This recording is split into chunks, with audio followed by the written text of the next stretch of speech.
We're live. We're live. There we go. All right. Hey, everyone. Hi. Hey.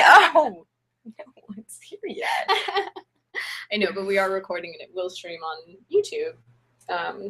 So let me grab a chair real quick.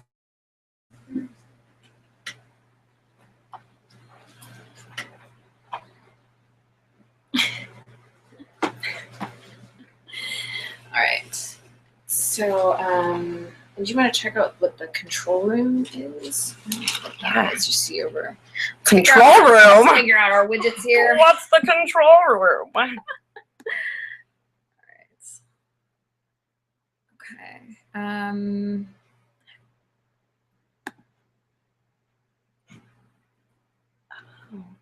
Okay, So we can cool. make you guys be quiet if we want. Okay. Yeah, can you go back to is the control room? Okay, never mind. Go ahead and click that again so we can see it on. All right, we don't need to be HD. All right. You can bring the control room one back up if you. Yeah. Yeah, that's probably a good idea. Okay. So.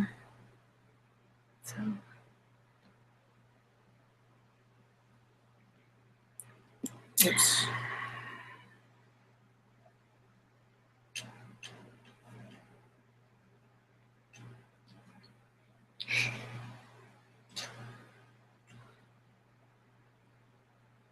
There we go. Okay. Let me see. What are we?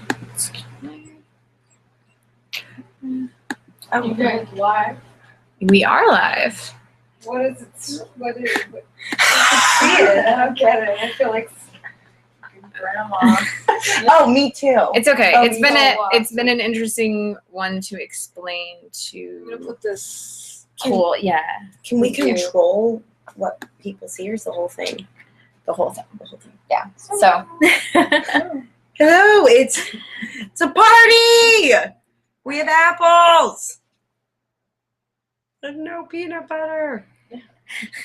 Because we live in LA. We have peanut butter. If you Don't want peanut butter. We live Okay. in Los Angeles. Okay. Oh, I we didn't can eat know our that. apples. Okay. Slice per day. Keeps the weight away. All right. That was a joke. Because this is about mental health. So we Right. were just joking. We were just joking. Okay. I need to tweet the link again.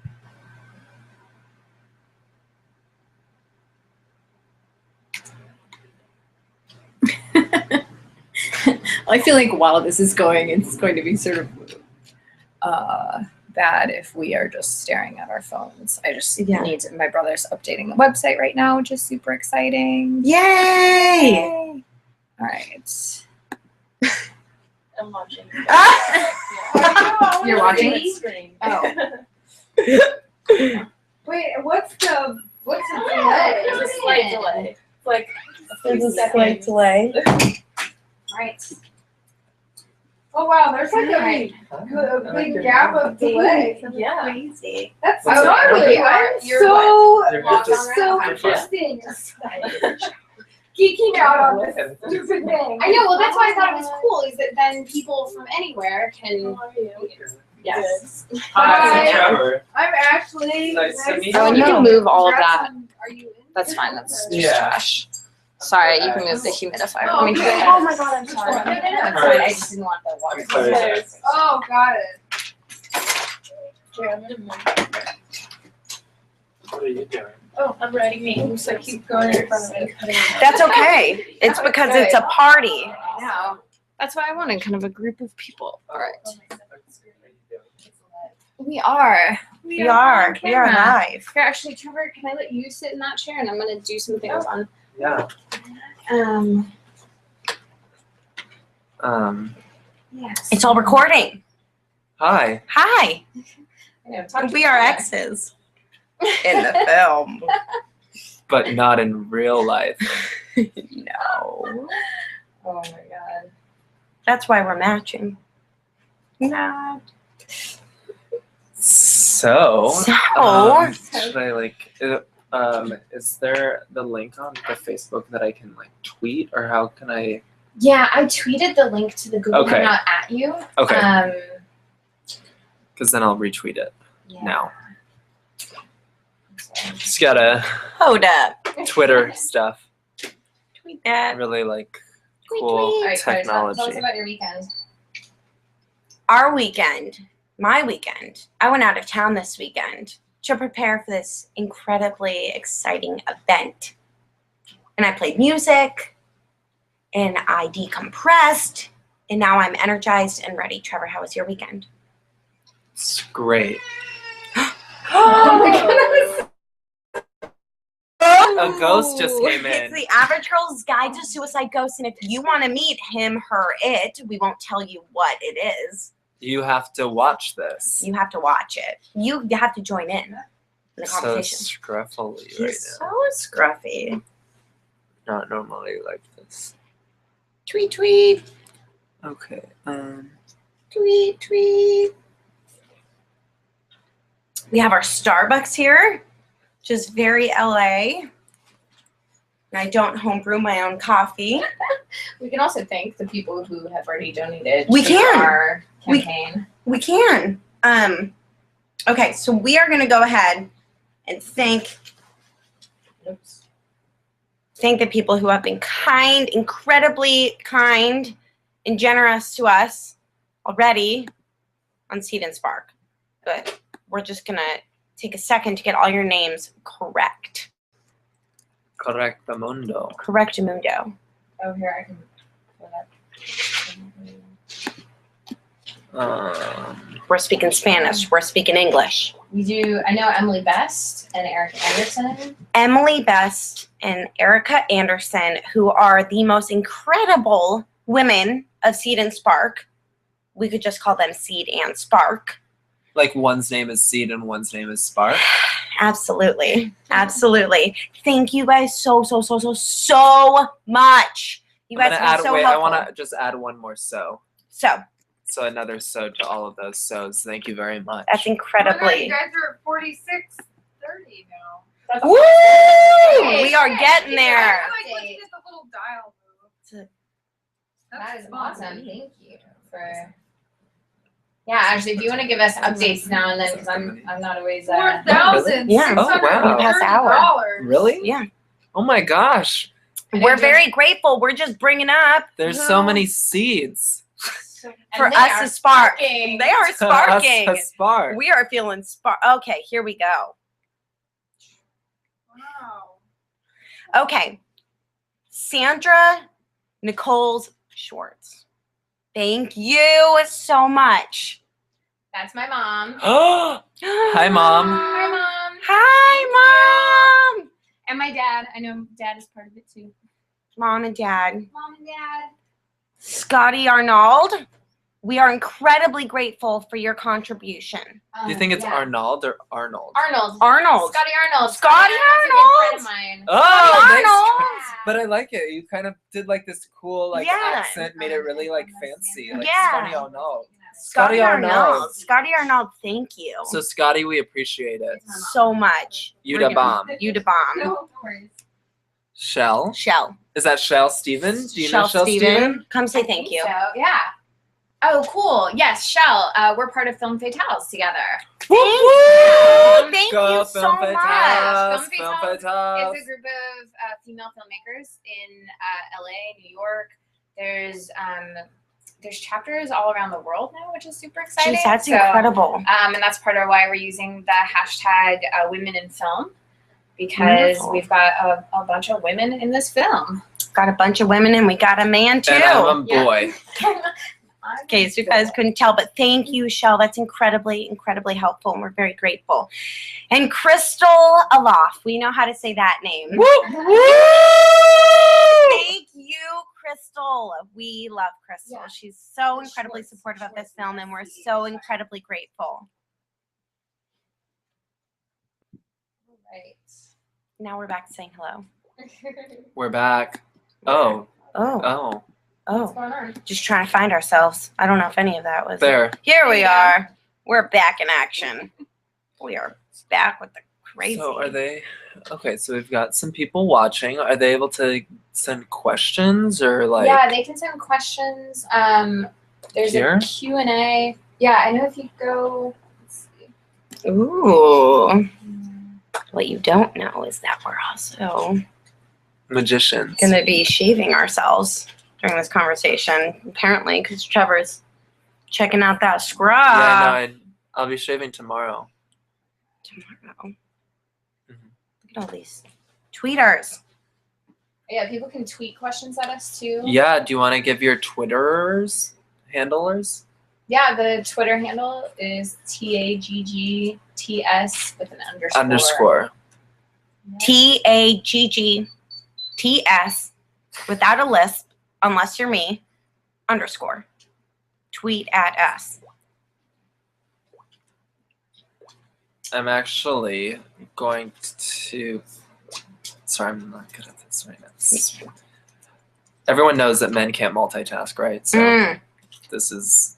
Although pure apparently evidence of it. multitasking shouldn't be something that's done, because then you're not giving 100% to everything you're doing. That's true. Yeah, I do hear that. That kind of the human brain can't multitask. Yeah. Well, then you know what? I feel great Yeah. about it. Yeah. So just give me 1 second while I do this. I Twitter. posted a question. I want to see if you guys see the questions when No. they pop up.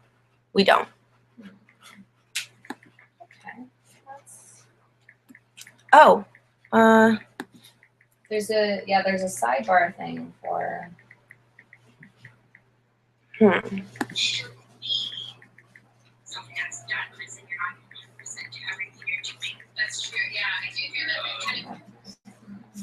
As soon as I start talking, I'm like, nope. Where was I? Oh, you can draw pictures for people? Oh. Can you draw pictures on our faces? No. Oh. Oh. I don't know what's going on, but I'm just. Wait, like, why is it following your head now? Oh, because I just wanted a green piece in my hair. Oh. Ooh, guys, look at what is happening. I don't know if you can see this, but we are becoming green leprechauns as we speak. So begin to ask us questions so we don't turn into real leprechauns. Just because St. Patty's Day is not over yet. It's not over yet. Oh, we're trying to make it go. Oh. Trying to make it go away. Oops. Oh, and now, oh. Just trying to make this line The disappear. things you can do with the internet are It's crazy. insane. Such as Seed&Spark, Seed&Spark. It's crazy to think how, a few years ago you weren't even able to do something like this. And so we're And really now. grateful for the opportunity and, We are. especially for websites like Seed&Spark. So thanks to Seed&Spark for Thank letting you. us have this campaign on the website and helping us out with create this some film. magic. And by magic, Why is it searching for your face? because my face Is the face is the of face the average girl guide. who might You never know. You don't know. You're going to have to donate. to And you'll find begin out. to find out more. So if you guys want incredible videos of Trevor and I doing this kind of thing all the time, that You can save. donate. You can donate. And you could save these conversations. And you can tell us what to do. Like if you want Claire to like sniff my armpit, I'll she do it. will. I'll do it if you Yeah, donate. people donate $25 or more. You That's could all it's worth. is $25, you guys. You could do whatever. you want for $25. Whatever you want. $25. She will do it. Well, I guess I'll do it too. Trevor's going to do it too. Oh. Let's Okay. go back to Hold the on. video. Now I lost track of what I was doing. Oh. What were you trying to do? I was just tweeting the link. Okay. Cool. Like, now that I think of it, I was trying to. Did I do the same thing? I did tweet it. Yeah, okay. you did. I got it from it. Cool. Did that question ever pop up? You know, Where did the question thing go? The question box went away. The Q&A There. thing?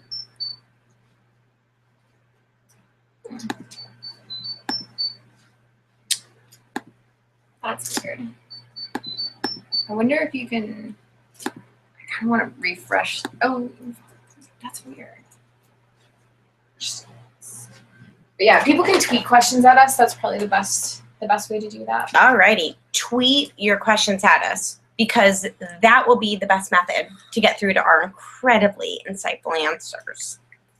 Yeah, if you want to know like what 2 plus 79 is, We'll tell you. we We'll can tell you. answer Tweet it. Tweet it. Secret. It's a big one. See, that's the Twitter. Oops. Oops, where's the thing? Here we go. There it is. So if you want to tweet us, you can go there. Hashtag tag it. Hashtag hang in there. Hashtag women in film. Hashtag independent filmmaking. Hashtag Film. Support indie film. Mm-hmm. What are some other hashtags, you know? Hashtag zero gravity. Hashtag zero gravity. Come and join us, guys. Hey, gravitators. Hey, Oh, we have gravitators. 300,000 ideas So many. that we could So many say ideas. right now. Yeah. I'm not sure. I know we're having private combos. Sorry, we were just doing like a weird little like, you know, like what exes do, you know, sometimes they want to reconvene together and just talk. Chat in private. So, yeah, and that was. Donate if you want to know what we just said. If you wanna know what we just said right now, you can donate $25. We'll let you know. We'll tell you. We'll let you know. I'm running out of power. Oh, no. I have 1%. 1%. If you here, I have a cord Oh, you plugged in do? right by my bed. Okay. Do you see it there? Thank you so much.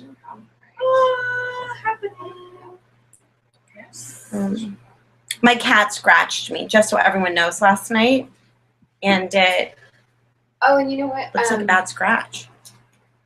Was it There's a. oh shoot. Looks like you tried to off yourself. I know. Teaser.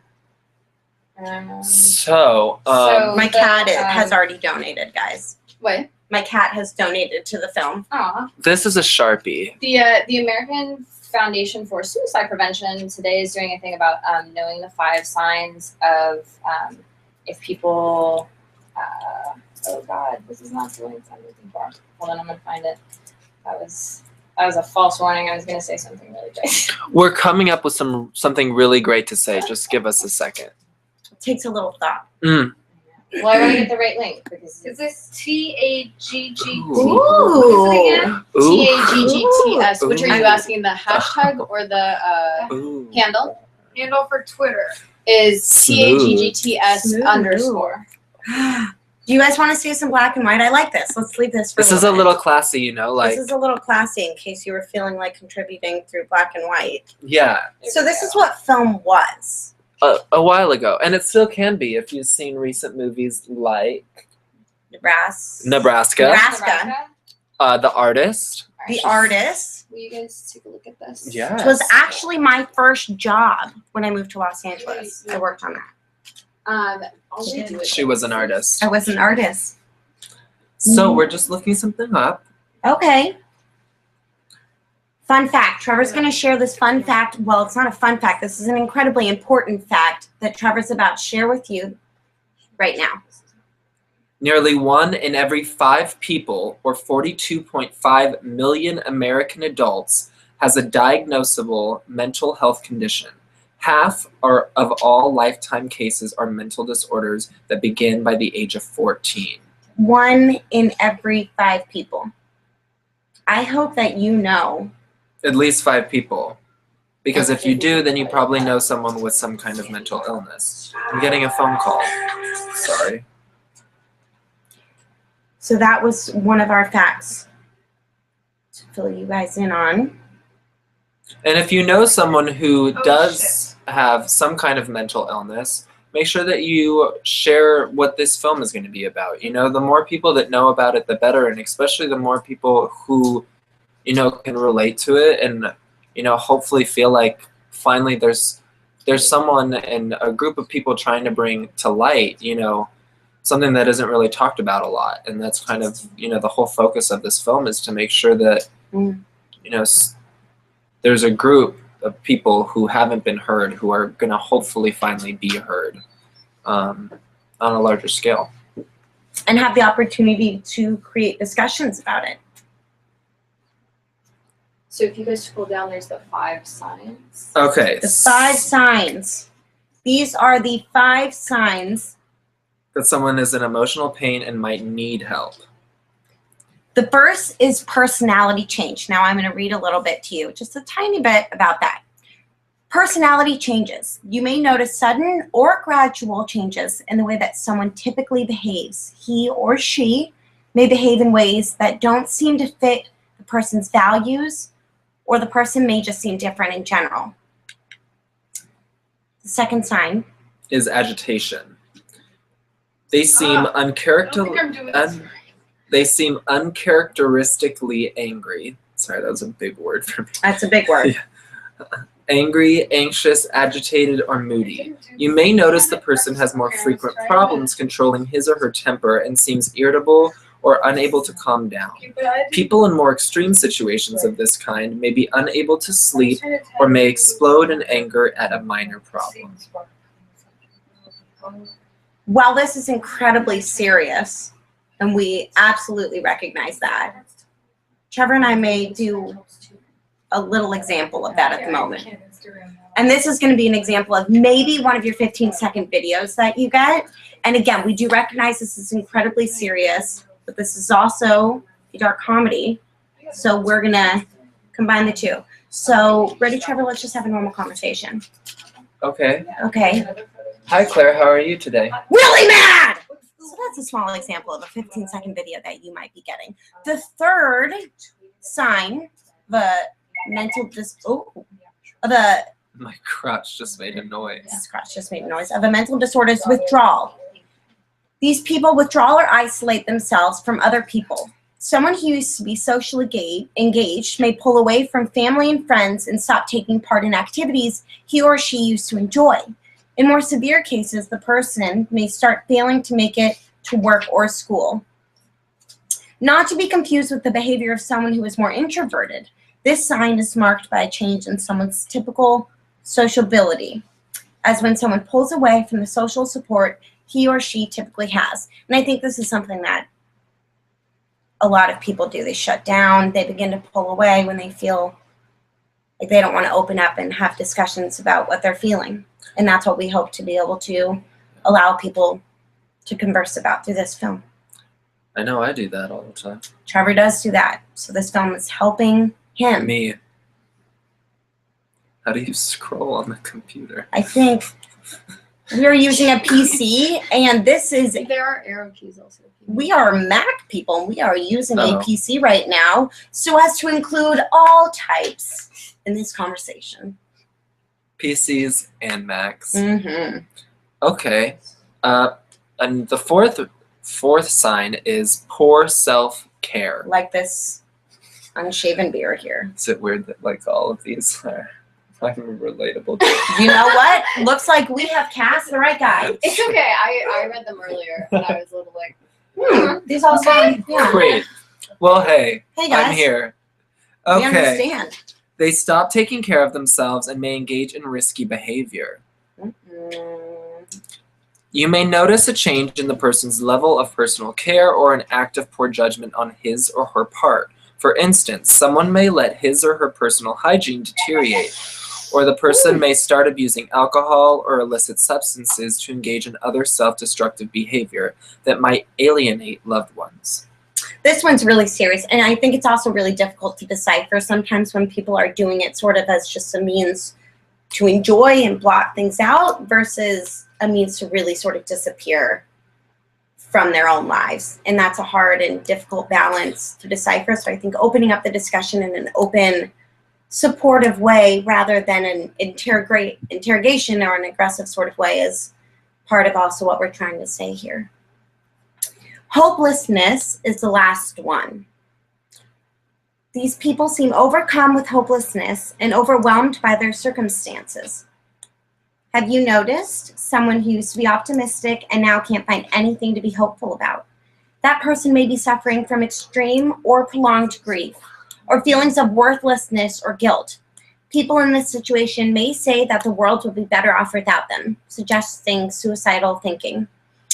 I think it's also important to point out here that I'm not seeing that the extreme or prolonged grief may not even be something that this person's recognizing or is aware of. And that's why I think it's up to all of us to be aware enough of these signs to be able to recognize it and bring it up. Yeah, I think that's a good point. Yeah.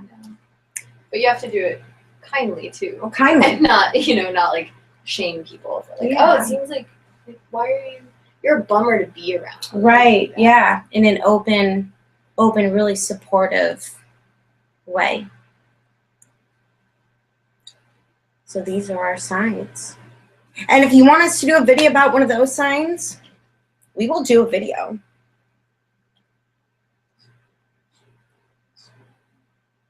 This is a really cool website if you guys want to check it out.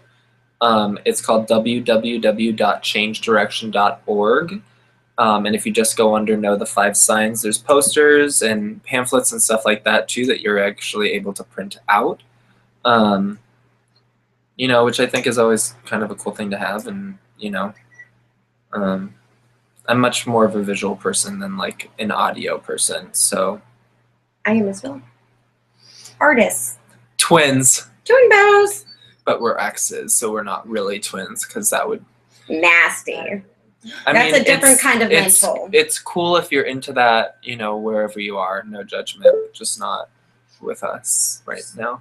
Just not with us. Oh, did we get a message? Do we get... Oh my gosh, we got a question. Why are you guys so sweet? Oh, what a sweet... Nice. Mom! Just kidding. Just kidding. No one sent a Kidding. question. Just wanted to do a 15-second video. Twitter. What? We were just giving a another 15-second video another of example. what you could get a video of, and that's us giving ourselves compliments. That's us giving ourselves Pretending it's compliments. someone else.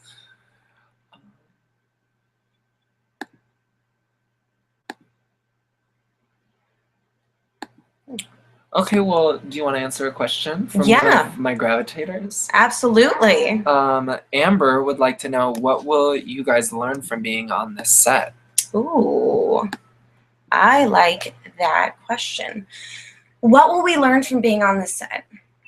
Well, I think it's going to be an incredibly intense set and an incredibly intense film to be a part of. So I think the collaboration process as a whole is going to be one that's going to be really sensitive, and I think we're going to learn how to work with people in a really sensitive subject matter, yet in a creative way that's still refreshing and light, so as to give people the dark comedy that we're looking to achieve here, which is incredibly difficult. It's a difficult balance. Yeah, I think finding the balance is really difficult in serious subject matter that's not necessarily not being taken seriously, but, being held in a not so serious manner. Yeah. And I think as actors, that's a lot of pressure because you want to make sure that you're doing it right,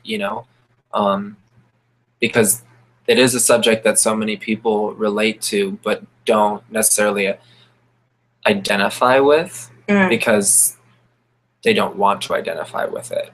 And I think it's also a film that could, like we were just saying, we were reading these 5 signs, and it's like, you get this kind of like light switch in your head of, wait, is this me? Like, yeah. is this about me? Like, do I relate? And I think it's one of those films that, maybe will help people come to a realization that they didn't necessarily have before. Absolutely. Of maybe I should get help, or maybe I need help, or, reevaluate some things. Exactly. Or maybe this is what's happening to the person around me who I may be frustrated with and not understanding their path at the moment. And kind of give them an idea of how to handle the situation with someone else that they love. Absolutely. And working with new artists, just from an artistry level, is always incredibly exciting. You grow from every project you do as an artist, an actor, a director, a writer, even a PA. You learn an enormous amount from every project you're involved with. Oh, look, someone just tweeted a photo of us. That was so kind. That was me. That was Ashley. Ashley, thank you. Yeah. She's all the way in Ireland. Look at her. Wait, what? Ireland. Huh? Jokes. She's here with us. No, it's Amber. Oh no, Oh shoot! that's okay. It's Amber. It wasn't you. Did you tweet a photo? Else? Someone else maybe actually. Ashley tweeted it and someone Oh. else retweeted it. Oh. Oh, okay. That was a photo of us. Wow, this is We're on technology's the internet. crazy. Technology's crazy. We're on the internet. Trying best I can. We're Thank you, trying. Ashley. We're trying, but the internet, it's a tricky subject. It's a tricky world. It's true. Tricky world. So I should do this again and hashtag like behind the scenes. This is very overwhelming. It's very confusing.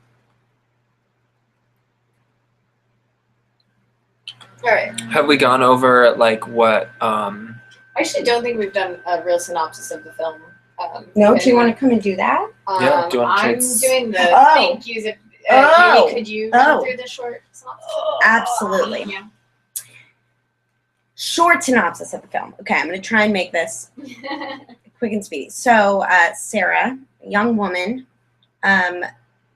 attempts suicide and fails. You'll have to watch the teaser and Which donate is to find out online now. on Seed&Spark, and fails and ends up in a psych ward of a hospital, during which she meets other patients who have also attempted to commit suicide and failed. And within that community, she finds people that she relates to and people that resonate with her experiences.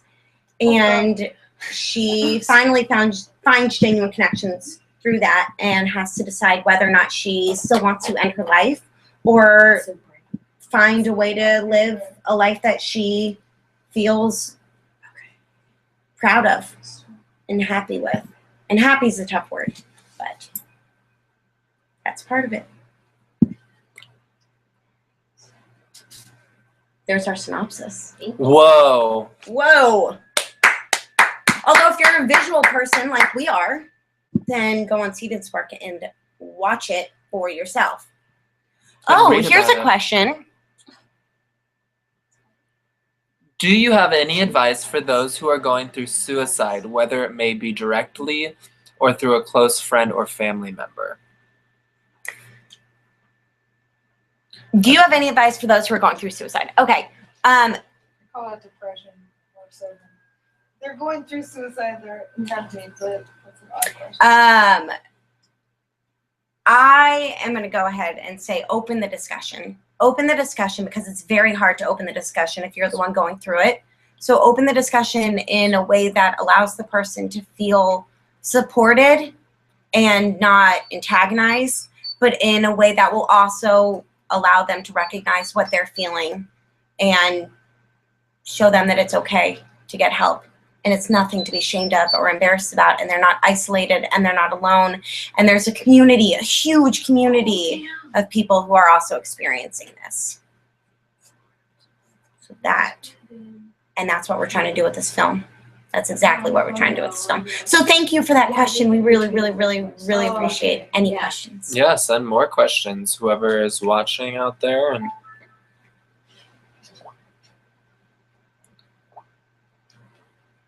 And let's check out our Seed&Spark page. Oh yeah, let's see if there's an update. Let's see if there's an update for people we can thank. Nice.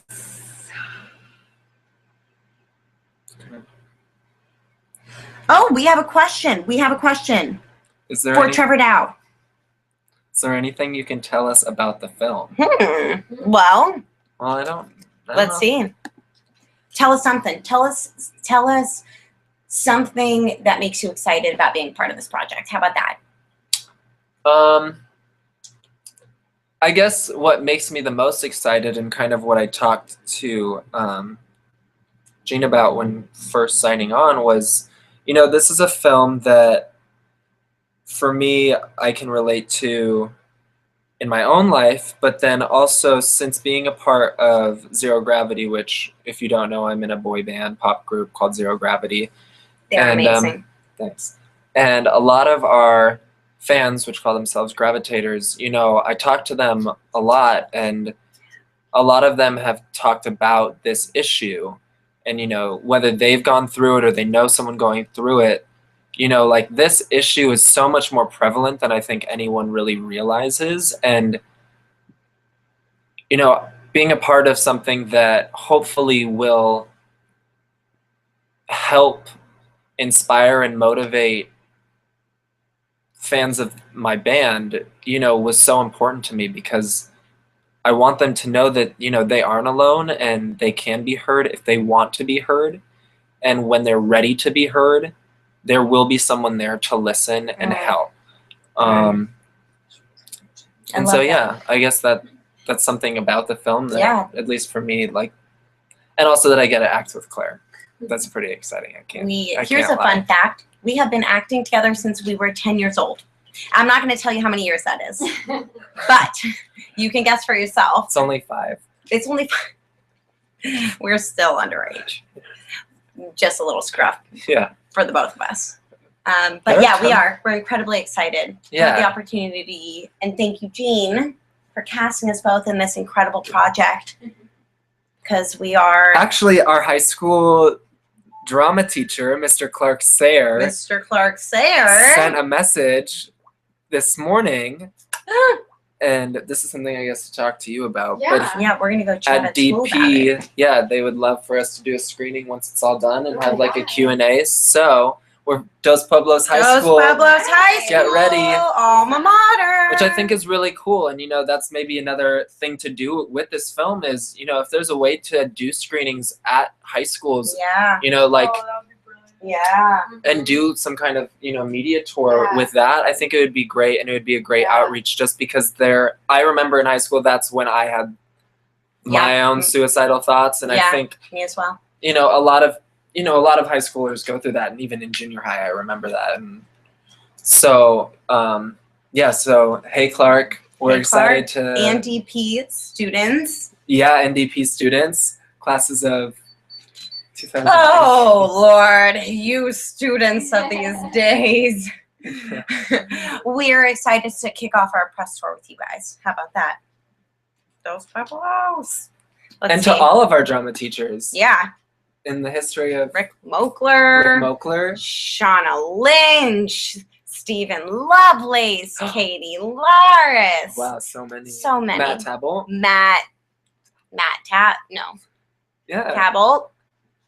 I think we may be pronouncing your last name wrong, but that's just because we want you to be, I think, a little more foreign than you are. Oh. Oh, did we say Emily? We did. So you can also follow the Seed&Spark? You can follow Seed&Spark and all of the other campaigns that are launching and artists that are launching their campaigns. Oh, that's cool. On Twitter and on Facebook, I believe.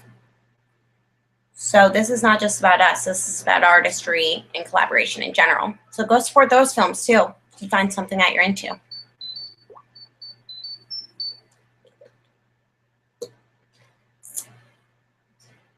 It's searching for a face. It's been doing that this whole time. I think it's because this is on here. Yeah, maybe we should make ourselves not in black and white anymore. Oh, yeah, we're still in black and white. We're still in black and white. Sorry about that. You want original? I want original. Wow, we look so purple now. It's like that moment in Pleasantville, that where they're in black and white and then it like goes to color. Yeah. Yeah. You've never seen Pleasantville? No. Oh my god. I've never seen Pleasantville. That's all right. We're like the real life. Who's that? That's Reese Witherspoon. Yeah. Tobey Maguire. And Tobey Maguire. So you're Reese, I'm Toby. Just the wrong color hair. And for $25 or more, you can ask us to recreate a scene from Pleasantville. Absolutely. I will be watching that film. Have we gone over, like, during this, like, what you get for each... Oh, should we go over the incentives? Yeah. Alrighty. We're going to go over incentives for things... To maybe inspire. Inspire you to donate. Let's... Do you want to know? You're there. All right. Oh, you got it. We will switch off. Trevor's going to begin with $10 more. That's like, I mean, you could have gotten this huge T-Rex coffee for the same price that you could donate to us. Oh, okay. Okay. For $10 or more, I thank you on social media if you If you donate $10 or more, we'll send you our gratitude via Facebook and Twitter. Follow us on Twitter and like us on Facebook to make sure you see it. Your estimated delivery would be this month, which is March. $15. $15. Anyone. Make you $15. holla. Make you holla. A personalized thank you from Help. The Hang in There Kitten. I love Help. I love Help. And I love Do you want to cats. put it here? We can show. Yeah, We where's would Help love- at? Where's Help? Oh, Help. I think we're working on one of We these are. personal We are. thank We're yous working right on now. Thank yous. Help. So yeah, this is our mascot. This is Help the Hang in There Kitten. Kitty. He came to Sundance with us last year, he's been hanging out. He's part of all of our meetings, and so we're tweeting and Instagramming photos of Help thanking people for their contributions. So if you donate $15 or more. Thank you. Thanks, Help. Thanks, Help. Thanks, Jean. Help is pretty cool, you guys. Help is the coolest. Okay, so for $15, you're going to get, oh, right, that is what you're going to get. And directly from Help, you're going to see your name up there. 25. 25 or more. We'll make you a personalized video, which is kind of what we've been talking so far. If you donate 25 or more, we will make a 15-second video just for you. Send us a question or a funny scenario, and our cast or crew, up to you, will answer your questions and make you laugh. Hopefully. You will also get the incentives above.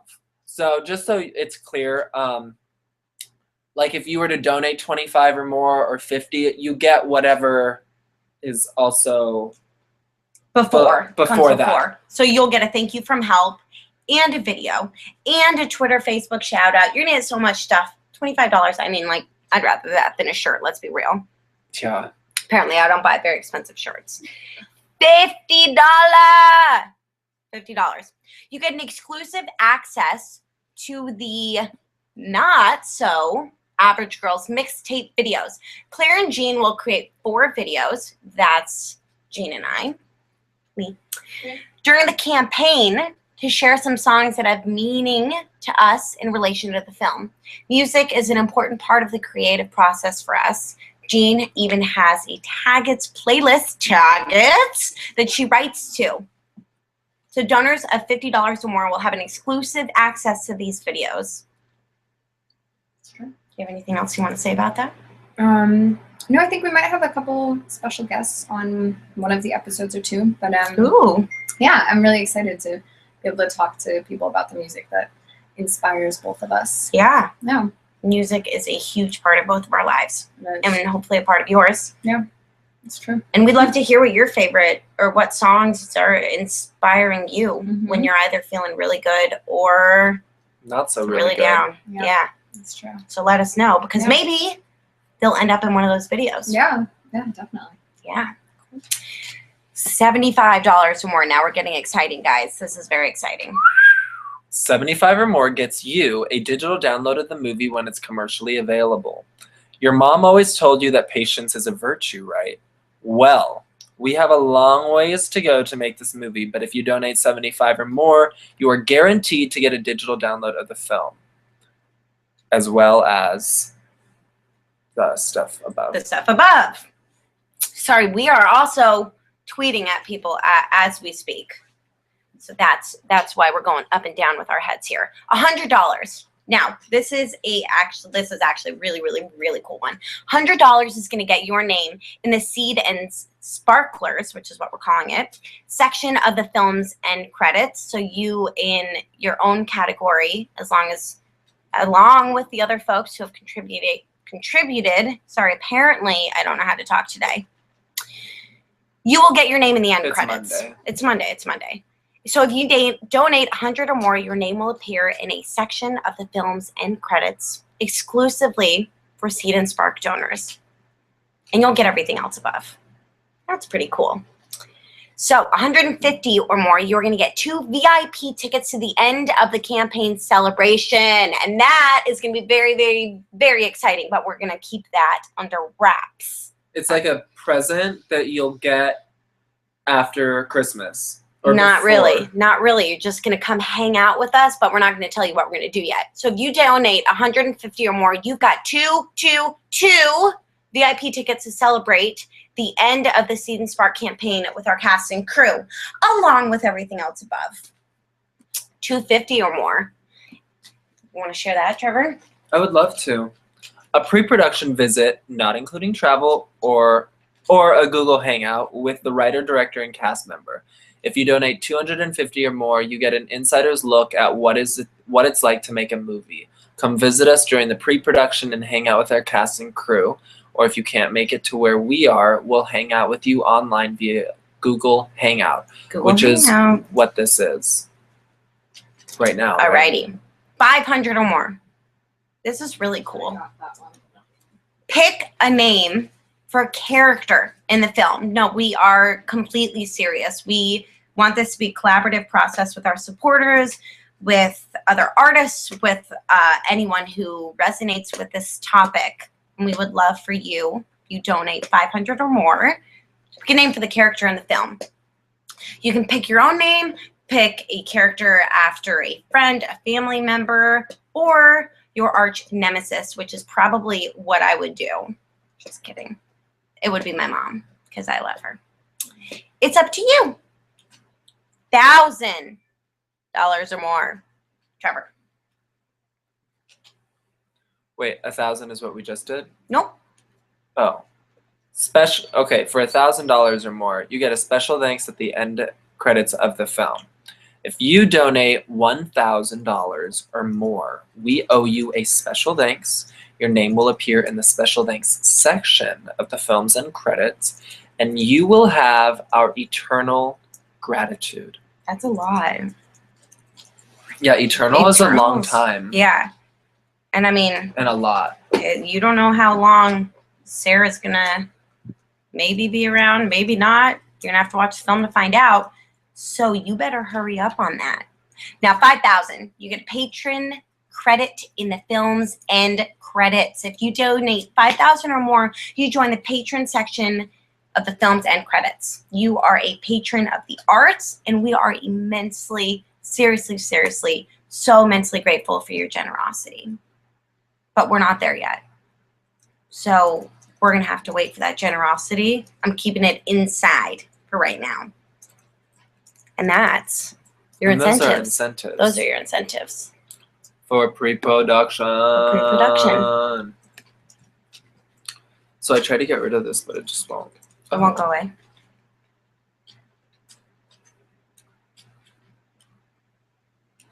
I was saying because it says like that's us, so I don't know if. Yeah, I've had a couple of people say that it's difficult to interact. No one's able to interact. When you're actually. feeling down, what do you do to bring you up? We just got another question. We just got another question.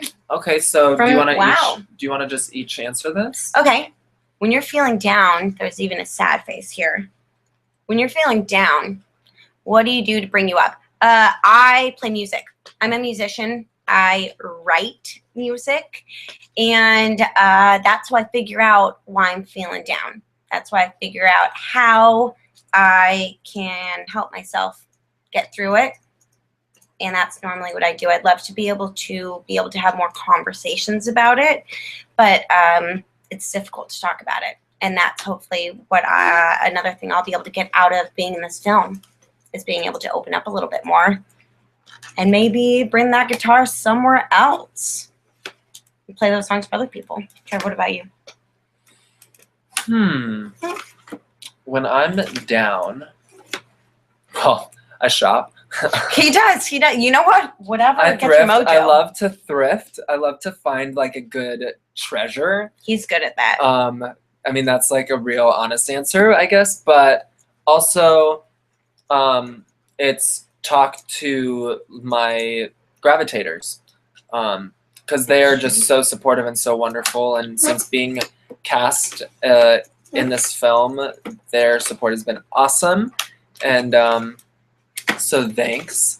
And yeah, I guess, and hopefully we'll meet a whole bunch of new people to talk to through doing this film. We would love to. We like to We like to meet new chit. We people. like to chit chat. I don't know if you can tell. This is great for us. Yeah, We're it's having a just lot of us talking nonstop. just a lot of chitter chatter, jibber jabber. Tweet, tweet. Tweet, tweet. Well, my mom sent a question. I don't know if We have not seen it. People seem to be struggling to interact, unfortunately. Hello. So my mom sent a question that said, "Can you explain Seed&Spark Oh, and how's the campaign going?" Which is a good. I'm gonna refresh the page. and I think see. also I've had a couple people ask, so maybe when you answer that, how you can contribute. I've had a couple people who are very confused about that. So we're gonna answer that. Okay. So do you guys want me to explain Seed&Spark? Yeah. Okay. So Seed. Do you want to sit here while you do it? Sure. It's about I'm gonna get an apple. nice. Apples. I know. I was just eating some apple. Okay, I'm gonna. Oh, it's just me. And I'll like do some cool dance moves in the back. So Seed&Spark is a crowdfunding platform. Crowdfunding is sort of like it sounds, where people contribute, they donate to campaigns for. Seed&Spark is specifically for films, web series, anything having to do with film and TV, and new media, I suppose. Somebody wants to. I'm coming back. Okay. There we go. So Seed&Spark, part of why we like Seed&Spark a lot is because it's made by filmmakers for filmmakers, which is really exciting. And there are a couple awesome features. First of all, you have a wish list instead of just an abstract amount of money that you're looking for.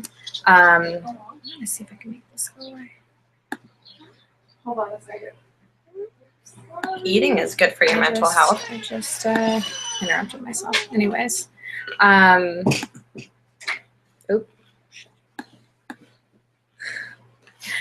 We're struggling. We are artists, but All right. the internet's Anyways, very I'm gonna confusing. let that go. Okay, so you have a wish list. It's kind of like a wedding registry. So instead of just a blank amount of money that you're looking to raise, people have an understanding of why you need the money that you're asking for. So for example, on our wish list, we're asking for funds for a casting director. We're asking for funds for the legal fees, for paying our crew for pre-production, for food and water and lots of those essentials. Carrots. Things add up very quickly in film. So I think it's really nice for people who work in film or for people who don't work in film to understand what we're actually asking for money for. Yeah, that's a really neat Yeah. part of Seed&Spark. And I feel like a lot of the thing about Seed&Spark is that it's about building community. And so with Seed&Spark, people, when they contribute to your campaign, they follow your campaign also. And so then if you do other rounds of financing, you still have that community that you're building. And I think also that wish list feature helps with that community because people are understanding, oh, I'm helping feed the crew every day, or I'm helping them find a person to for casting, or all of the LLC fees and all of those things that it can give people kind of a window into what it takes to do what we do. A couple other nice things about Seed&Spark: if you hit 80% of your goal, you get those funds as opposed to other crowdfunding sites that are 100%. So you get not a lot of. You get not a lot if it doesn't work out. So right, yeah. I mean, if it's 100% that you have to hit, then if you don't hit that, then you don't get any money. But the 80% is nice that it allows a little flexibility. Yeah. Yeah, I also like that Seed&Spark is a smaller crowdfunding platform. I feel like absolutely. the really big ones, then you can sort of get lost in them. And Seed&Spark is also curated, so you can't just decide to launch and then launch that day. You have to work with them to make sure that you have the best campaign that you can. Which I've loved. and have already Mhm. learned an enormous amount about Yeah. it. And we're really appreciative of the individual attention that they Mhm. give their filmmakers, because it shows that we care what we're doing, they care what we're doing, and we care. We wouldn't be asking Mhm. for money for this film if we didn't really believe in it, and they wouldn't be allowing it to be on their site if they also didn't really believe in it. Right.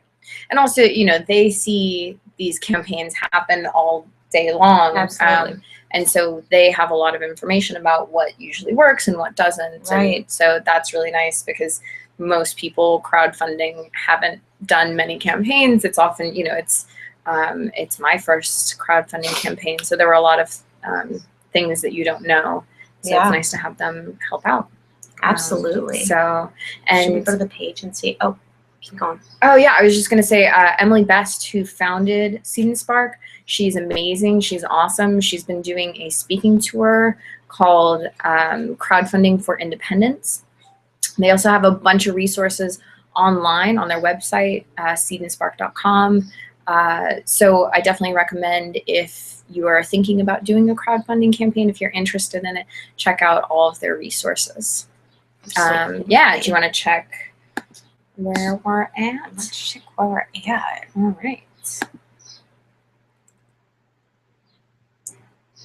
Dun, dun, dun, dun. I know it's a little scary when it goes. Oh my goodness. When you refresh, it goes to 0. Guys, that is very scary. How Awesome. exciting! We're at 25%.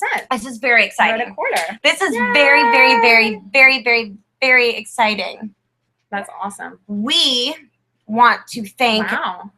an undisclosed address, Okay. which we only have one name for. So we're going to thank Deborah Okay. for a huge contribution, which we're incredibly, the Gordon Harpers, which we're Thank you so much, incredibly Gordon Harpers. appreciative, incredibly, incredibly appreciative. So thank you, thank you, thank you, thank you. Let's see here. Cool. We also, I'm gonna look at. I've been doing the help thank yous. The I'm help getting thank those on yous. social media. We're getting the help thank yous out there. Yeah. What else? And I think Nick, one of our producers, is going to be here soon. How exciting. Do you want to sit back in? And Sure, I got Cool. some more questions. Awesome. Oh, how exciting. Yeah. I'm just eating a snow pea. Ooh. Okay, I'm also going to try to retweet the link, or if you can redo whatever this link is, because some of the people are tweeting me saying that it's not working. Oh, okay. Yeah, I've gotten a lot of things saying that it might not be working too. And I don't know if it's, I mean, I know that it's a confusing thing. Like, I would have no idea what to do. So we're going to try to make it easier.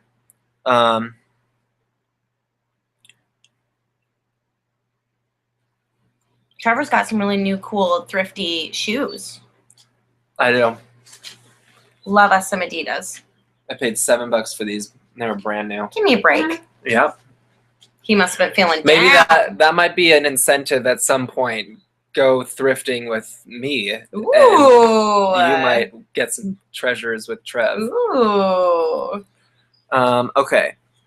Sorry, now I'm lost. Questions. Yeah, I know. I'm sorry. We're looking at your questions, guys. We are not ignoring you. That's right. And we're trying to figure out how to make this work. So give us un segundo, 1 second. We are including all races here. I'm doing a new link for the Google event. Okay, perf. So we're gonna do a new link for this. I mean, it doesn't really apply to people who aren't watching right now, because obviously No. the people that are watching They know how to do it. figured it out. So we're just going to figure it out. So give us. Oh, Trevor's question. Do you want to People hold? can just hang in there. Oh, Yeah, a hang in there. hashtag. Well, hang in there. Yeah. Okay, so another question is, have either of you experienced what the film is about in your own life? Ooh. Trevor, you want to go first and then I will go? Sure.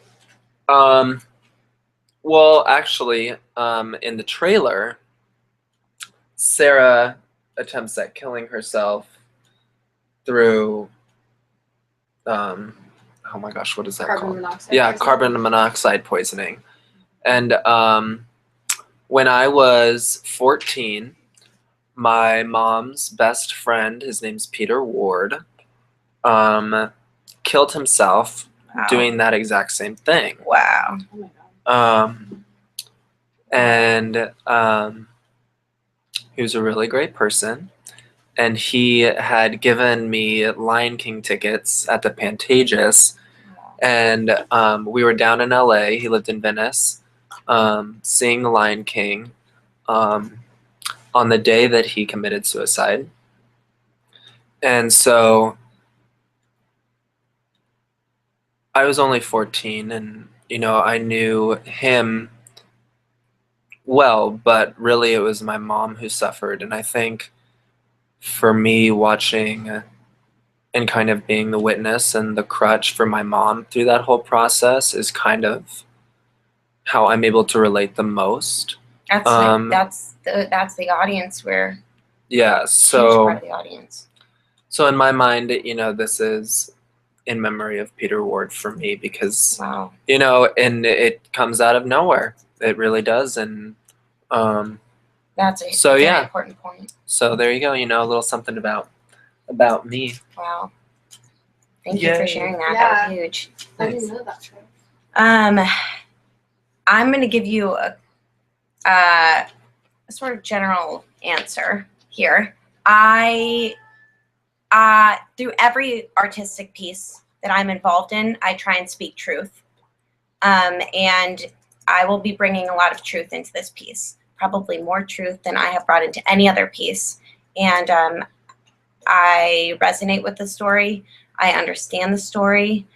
And I've never felt more in love with a project in my entire life. So I have understood the pain of everyone in the story, and I'm also able to understand the humor of the story because, as Jean always says, I like to spill my guts out and then giggle about it. And so that's what we're hoping to do with this film. And honestly, I'm more than willing to talk about it through private messages, through if anyone wants to reach out to me via Facebook or Twitter or direct messages, I'm here because that's my point as an artist. And I will talk about it, and I would love to talk about it with anyone who's interested in discussing how they're feeling or a friend's feeling. So I do relate. So boom, boom, boom. Good questions. And we're just working on getting you guys, or getting the people who are not here, another link. I tweeted a new link. We Okay. tweeted a new Yeah. link, and give us a second here. We are all going to retweet that link. And I did say dat with a D-A-T. Almost like Dow with a D-O-W. Let's see. Yeah, I think it may not be working too well.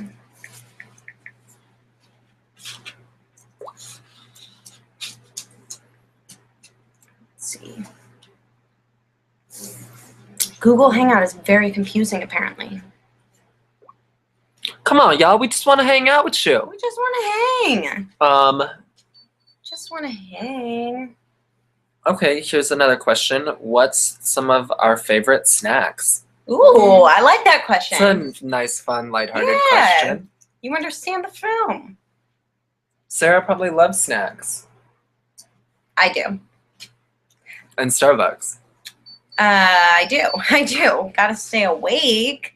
Okay, snacks. I'm a fruit kid. I'm gonna be really honest. I like the sugar in fruit. I like all kinds of fruit. If you want to send me an apple, I'll be happy. I do also love macaroni and cheese and pizza, though. So Those aren't snacks. they're not That's like- snacks, but I could eat them as snacks. That's true.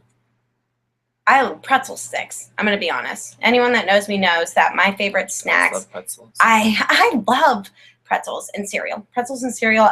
I could live off that. Trevor, you go. Tell us yours. My favorite snacks would probably be any kind of dips. Like I really like condiments. Like I don't like things to be plain. Like if I'm cooking chicken or steak, like it's seasonings all day, every day. And I love like ranch and barbecue sauce and sweet and sour and honey mustard and Caesar, like any kind of dressing, like I'll eat it. Hot sauce, spinach artichoke dip from Vaughn's. They make it with Parmesan cheese. It's so What? good. I could put it on crackers, chips, deli meat. Oh, I could yeah. just eat deli meat and dip it in dips. Yeah. Vegetables. Trevor almost had a scary moment recently with his favorite snacks. He was told by a doctor. Oh yeah, my doctor said that I was allergic to condiments. And I all was like, condiments. Like, where do you All of come them. up with this? All of so them. dumb. You know what? It wasn't true. And it wasn't true, but even if it was true, it wouldn't have stopped me because Nope. He I'd would rather eat them. have crazy allergic reactions than give up flavor. I'm going to be honest. I would rather have crazy allergic reactions. Like if I was gluten-free, I would still eat Cheerios. I'm going to be honest. Yeah. Not the gluten-free ones. I would eat. Do they make Those- gluten-free Cheerios? You know what? They make gluten. gluten, and I'm not going to eat them. I'm going to eat the real ones, and my belly's going to hurt, and I'm going to be loving it. She's gonna be like McDonald's. No, No, like because their slogan is "I'm No. loving it." no, just Cheerios. But I'm going to get that. I I was get trying it. to be clever, Claire. Clever. Claire and Trevor are clever. Are Yeah. Gina, I'm trying to see this. Did you guys know that it's National Puppy Day? You guys, that's Which exciting. doesn't really like apply that much to us because we have help the kitten, not like a puppy. But shout out to all the puppies out there. Shout out to them puppies. I'm just seeing what else is trending on Twitter. You know. You know what? I'm trying Burger King. to find this link. Have you found the new link? Because I'm struggling to find it here. Yeah, I retweeted it. You did? Oh. I'm gonna go to Trevor's and retweet it then. While you're at it, follow Trevor Dow and Claire Gordon Harper on Twitter. Yeah, you can tweet us Tweet us. if you want. Retweet. We like to talk. We I don't know if you could tell. We also like. What are some of your favorite activities outside of talking, Claire? Well, we've talked about music. Yeah. Art. I don't know if you can tell. I'm actually an artist. Surprise, surprise, surprise, surprise. I know. It's crazy. I do film. I do art. That's weird. She Here's a also fun fact. does a lot of oil painting. I don't. I'm not a good, I can't draw. I can't paint. But I am also a soccer player. I played all the way through college. And Go! Ooh, wakey, Woke up wakey. everybody. Everyone in the room, John. Wakey, wakey. It was like, soccer.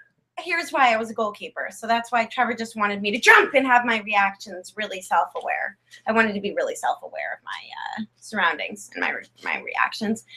So a hobby that we don't know about you. About me? Yeah, a hobby that we don't know you do. Ooh. We know you thrift. We know you're an artist. Something else. Sometimes I just stand in front of the mirror and make faces. All right, something else. I upcycle, which is I don't know why I had like an accent there. Which is? What's upcycle? I don't know.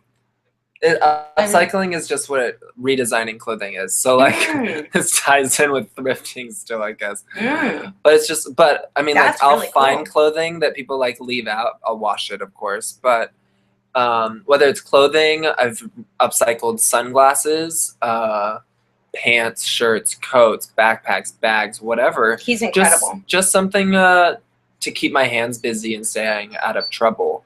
You may see one of his upcycle pieces in the film. In fact, if you watch it, you may. So, All right. We'll see. You may. you may not. You may. Depending you on may how not. good they are. I don't know. I think they're pretty good, though. They're Good. Here's a Look piece at- of paper Full of script. scripts. Our lives Maybe are always from the scripts. movie, but maybe not. You just don't know, and you also can't read it Ooh, because it's tricky. moving so fast. Sneaky. I don't think so. It's not from this phone. It's not from another phone. So has it been released yet? Could Claire and I do this scene? It's for a grandmother and a granddaughter, I think. Oh, But if perfect. you wanna, it's from a short film. Yes. Perfect. I did not write it, so I have no. Perfect. Okay. Should we do it really quickly? Yeah, just. Okay. You want to be the grandma or you want to be the... I mean, I don't know who's who, so. All right. Okay, they'll figure it out. All right. Do you want to be Margaret or Janine? You definitely need to be Margaret. You definitely need to be Margaret. So I'm going to go ahead and be Janine. So this is a cold read. This is a cold read This from is from the short film Unknown. All right. Cold anger. Cold read. Part of me never wants to open this again. I should go. Stay. Please. You have a lot of lines here. Oh, yeah. You have all the lines. I actually have no lines. You have all the lines. Should we do a different We should do a different scene. I'm thinking we shouldn't even do a scene. I'm thinking that this script has nothing to do with us, so we're going to go ahead and not do a cold read for you guys. Okay. All jokes aside, give us some questions. I think this Google Hangout may be difficult for people to sign on to, though. People are still struggling. The struggle is real. And hurry up and Are they getting to the page and they just can't figure out how to join? how to interact. Oh, Okay. Well, People can also, they can tweet questions at us. They can post questions on the Facebook page. Okay. I'll Maybe- reshare a link to the Facebook Actually, that's page. more fun anyway. Okay. Answering questions is more fun than that anyway. So why don't we do that? Okay, here's someone who's watching now. Cool. It's Marley Jo. She missed the beginning, so she just wants to know what the film is about. If you want to say it again, it might be good just to say Alrighty. it throughout also. The film is about a young woman, Sarah, who attempts to commit suicide and fails. And she ends up in the psych ward of a hospital and meets other patients who have also tried to commit suicide, and finds a community in a club called the 5150 Club of these other patients who have tried to commit suicide and are trying to help each other succeed in each of their respective attempts. And Sarah is going to need to figure out throughout the film whether or not she wants to continue to live her life in a meaningful way that she's proud of and able to continue moving through, or whether she wants to end her life. And that's a little synopsis of the film. And then Marley Jo also asked, what's your favorite animal, Claire? What is my, this is an easy question. There's no doubt about this. Anyone that knows me from my childhood knows cows are 110% my favorite animal. Every birthday I get, it is a cow CD holder. Yeah, I know that ages me. I had CDs. It's true. Oh yeah, people still have CDs. I still buy CDs. Yeah, but I'm not, you just age yourself too, Bubba. Well, Gravitators, answer these questions. Do you buy CDs still? heck yeah, they're gonna buy Zero Gravity. So CDs. cows are my favorite animals, and I don't eat them, in case anyone was wondering Yeah, if that was a follow-up she's question. a vegetarian. Yeah. All right, what TV shows do you Ooh. guys/gals watch? What's your favorite of these shows and why? Trevor, you answer that question first. Okay, it's a lot. Okay. I watch, comedies are New Girl, Mindy Project, and Fresh Off the Boat. Fresh Off the Boat is hilarious. So funny. I'm a big fan of the Mindy Project. I hope it gets renewed for 4th season because it's kind of getting into its swing. Shout out to Mindy Lahiri. Get it. Get it! And then, dramas. I really like American Crime. Secrets and Lies, because it's kind of like Desperate Housewives, which also is aging me, but whatever. But like for this decade, American Horror Story, Bates Motel. Oh my gosh, if you're not watching Bates Motel, I don't know what you are doing. What It's are you so doing? good. Bates Motel, American Horror Story, The Following. The Following. I love The Following. Marvel Agents of S.H.I.E.L.D., Agent Carter, Gallivant. It's not on anymore. It's finished its little thing. I love TV. I think that television's in a great place. It used to just be filled with reality. Don't get me wrong. I love reality TV. I don't. Anyone who knows me knows that I will watch Real Housewives and Honey Boo Boo and not really the Kardashians. But like I think reality TV is so clever in the sense that they still think that people don't think it's scripted when it's scripted. But TV's in a great place because there's so many great shows like that are coming to TV and that have been on TV now for a few seasons, and it's a lot more scripted stuff. So I'm happy that actors are actually getting to work again. Yeah. And I'm happy to support it because there's stuff that's actually of quality. Yeah. So yeah, I love television. Sorry, that was a long rant. No, it was good. I'm gonna go ahead and say my favorite comedy and my favorite drama that's on TV right now. My favorite drama is for sure the following. I have watched every episode far too many times. And my favorite comedy, I'm going to go ahead and say, ooh, this is a toughie. I think Modern Family, because of the editing and the casting, is brilliant. The editing in Modern Family, the acting, the editing, it's such a collaborative effort for that show, and it's absolutely hilarious. Hold on. We're going to go on tweet. Another question is, what is your favorite movie? Ooh. I have a few, so I can't answer that. Say one. You gotta choose one. Well, my favorite movie of all time is Superstar, starring Molly Shannon and Will Ferrell, because it's hilarious and it inspired me to be a performer in a weird way, because I think I related to Mary Catherine Gallagher in the sense that she like was kind of delusional, and I think I'm a little delusional, but like hopefully it's a little endearing. And not it's very endearing. Scary. It's incredibly endearing. Thanks. He's delusional and endearing. I love the film Rachel Getting Married. I think it's an independent film. Well, kind of an independent film. But I am in love with that film. So watch it if you haven't seen it.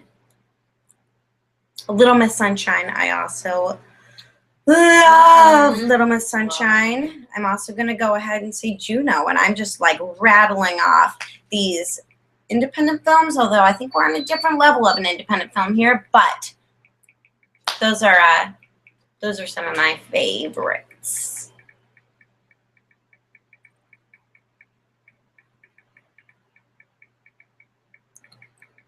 Sorry, I'm tweeting.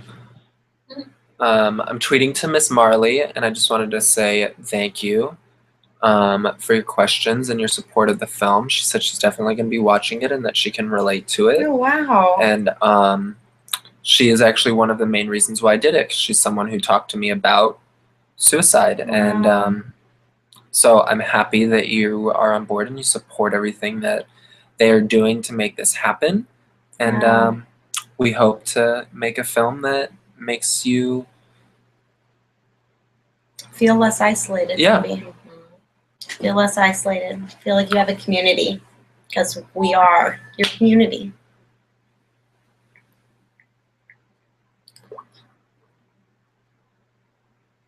We're not ignoring you. We're answering questions in writing. We're answering questions with our voices. Yeah, I tweeted the Facebook link so people can leave us questions on the Facebook page if that's easier than the Google page. I'm gonna grab this charger really quick because I think my phone just died.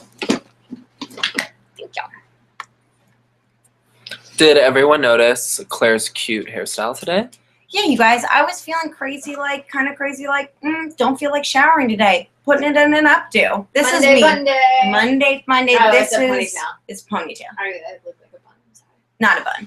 Not a bun. Not. I'm gonna be really honest. I don't know how to match. I don't know how to do my hair. I don't know how to put fashionable clothes on. Make a I Google know. Hangout work. I don't know. I don't know. I'm not interested in the heels or the makeup or the fashion. So for those of you who are, join my community so that you can help me. And for those of you that aren't, I feel ya. I don't get it. I do have these rings on. They don't match. I don't know how to paint my nails, but I tried. I try. Apparently we're supposed to try. Trevor helps me. Sometimes I come out in all maroon and I think I'm fully matching. Apparently you don't do that.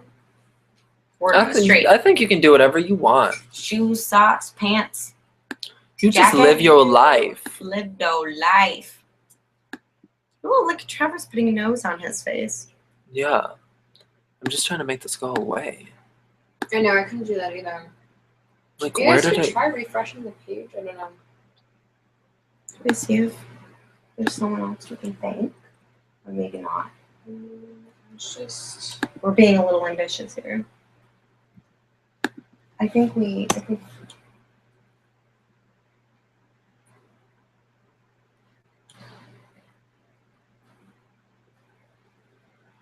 just hanging. We're figuring this all out, Hang guys. in there. We're figuring this all out.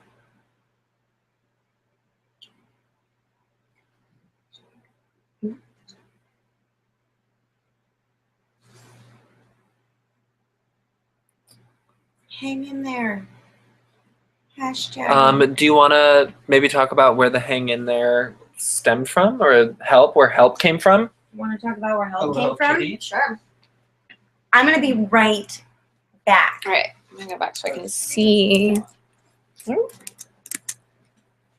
Where are we here? Nope. Nope. There we go. All right. So help. Oh, actually, I'll bring help back over here. Here, I'll hold help while you talk about. Oh, shoot. We can. There, oh. Yeah. See, help is thanking Deborah Gordon and Andy Harper right now.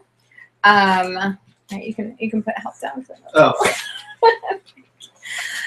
So we got help when we were going to Sundance. We wanted a fun way to talk to people about the film, and actually in the film there is a group of suicide survivors. They have a support group that's called Hang In There because of the Hang In There kitten posters, and so we got one for ourselves. And he's actually still been living in my apartment for the past year. So yeah, we just like having something that really kind of captures that dark comedy feel of the kitten hanging in there. And he's very cute. And yeah, so we like having him on our team as our mascot. Helps lighten things up a little. And who doesn't love a kitten? I know, everyone loves kittens. So that's hang help. Oh, and we're currently answering what TV shows do we watch? Yo, And you wanna answer? yeah, I have not answered. I second loving New Girl and The Mindy Project. I've just been watching The Unbreakable Kimmy Schmidt, which is amazing. I don't know who else has been binge watching this. I think, weren't we talking about binge watching Kimmy Schmidt earlier? I just did a little graphic today of Kimmy Schmidt also. And what else do I like on TV shows? I mean, I watch The Daily Show. I'm still sad about Jon Stewart, that he's going to be leaving. I don't really know how I'm going to function without Jon Stewart and Stephen Colbert in my life. Although Colbert has a new show. It's supposed to be starting in fall, right? I think. Anyways. Your daily dose will disappear. I know. I'm literally scrolling through Hulu right now in my brain. And favorite movies. You guys were talking about movies. Amelie is one of my favorite movies of all time. Definitely inspired me a lot as a filmmaker. I watched one of my student films I watched Amelie recently, rewatched Amelie, and noticed how sort of the tone of it was very similar to one of my student films, because I think I was so inspired by it.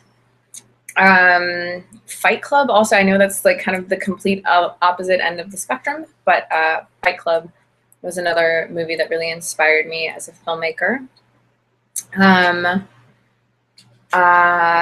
Singing in the Rain is one of my favorite movies. It's a good movie. Yeah, because I feel like that's just it's a very happy, likable movie. I remember being in a film studies class in college, and a bunch of the guys, we were going to watch Singing in the Rain in the class, and a bunch of the guys were like, oh, I don't like musicals, blah, blah, blah. And then walking out of that class, everyone was like, I loved that movie. And so I just thought that that was a really neat sort of transformation, where people were like, oh, I don't like this type of movie. And then there's a movie that pretty much everybody likes. It's weird how a film can have that effect, I feel like. Yeah. Yeah, well, I do really like when film opens up people's perspectives about things, and can help you see things in a different way. I think film is exciting because you get to really live through someone else's perspective. Yeah.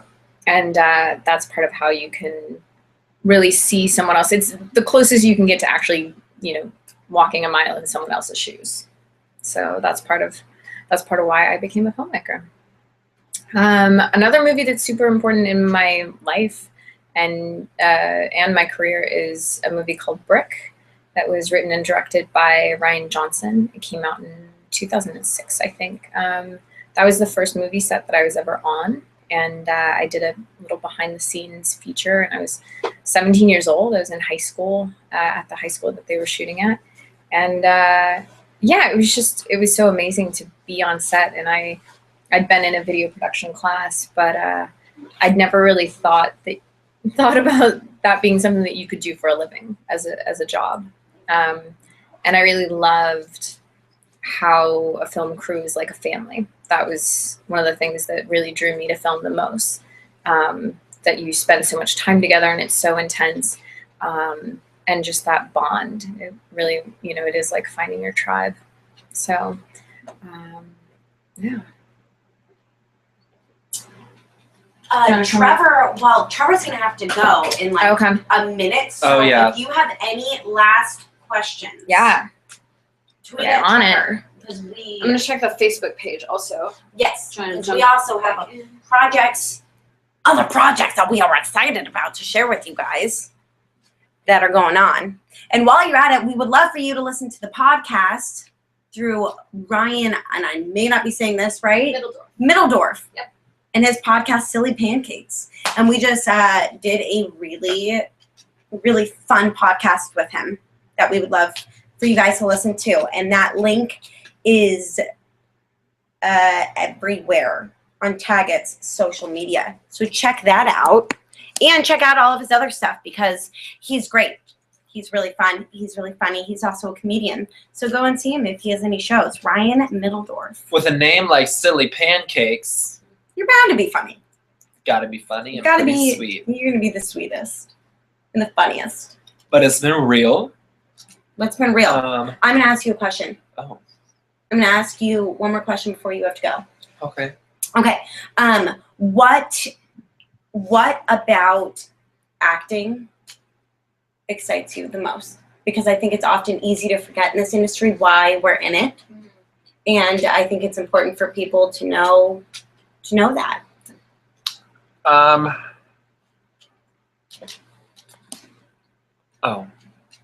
I think for me, like the first thing that came to mind was just the fact that, with acting, you have the opportunity to hopefully reach an audience, whether that audience is one person or 1 million people, and open up their minds to something different.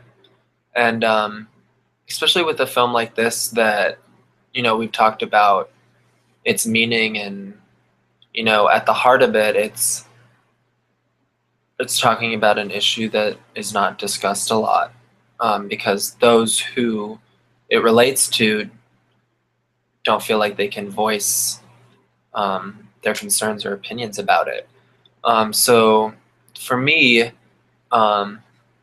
it's just about hopefully, I say this with everything that I do, if I can help motivate and inspire and make someone do something, even if it's just one person with my actions or my words, then I can, for lack of a better word, die a happy man. I like that. Dark humor. So, yeah. So hopefully, I love that. with this film, we do that, and to be a part of that means a whole lot. So thank you. That's an artist. Now get out of here and go work on your other projects. That's Trevor Dow, everyone. Follow him on Facebook, Twitter. I'll see you guys on the other side. He's got some films and festival circuits right now that we're excited to share with you. Thank you so much. Yeah. We love him. I'll talk to you guys in a bit. Yeah. Love him. This is my best friend, and we are so excited to work together. Bye, ex-girlfriend. Bye, ex-boyfriend. Really, though, I did have a huge crush on Trevor when I was 11 years old, and I tried to hold his hand in a show together, and he didn't hold my hand back. And he's an honest guy. He's an honest guy. Your hand. He held my hand, but he didn't love me. I love Molly Clark. He loved another gal in the show. We're going to tweet, so give us a second.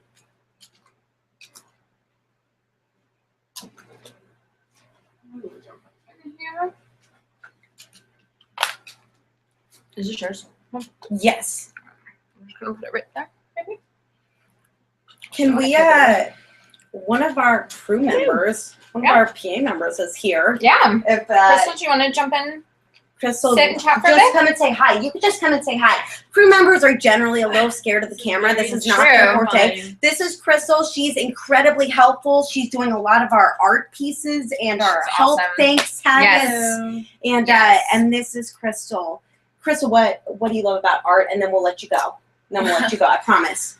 What I love about art is the way it makes you think out of the box. Oh. And it could be a simple cat hanging from a rope. Ah. And it can make people think in different perspectives. Yeah. What does the cat hanging from a rope make you feel? Yeah. Yeah. I love You that. know? Yeah, I love To me, it feels like exactly what his name is.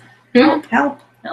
We love that. See, Yeah. crew members can be great in front of the camera too. Indeed. Okay. That was good. Thank you. We will let Thank her go. But we are so appreciative of our crew. And I think a lot of times crew members don't get nearly enough recognition. And without any crew member, the actors would not look good. They would not sound good. And the film would not be seen, would not be made. Yeah. It's the crew members, honestly, that should be getting all of the credit, in my opinion. No, I mean it's a team effort, and that's actually why I use team taggets all the time. Team taggets, hashtag team taggets. Team taggets. Taggets. Because it is such a team effort, and I feel like sometimes in film people do get in this like, oh, well, camera department's the most important, or sound is the most important, or whatever, but you really need everyone on that set to make that film. That's why everyone is there. Yeah. And so it's just really important to me. And, that family feeling, that team feeling, that we're all trying to make the same movie. We're all trying to make something that impacts people. Absolutely. That's all really important to me. Absolutely. Yeah, because also if, since all of the crew members usually do not want to be on camera. No. If we didn't have actors, then there would be no movie. There would be no movie. I am so glad that there are actors who like being on camera, because some of us don't like being on camera. You know what? I'm going to be honest. I don't love being on camera as Claire, but I do love telling stories. Right. And if those stories are going to be heard and the camera is the translator?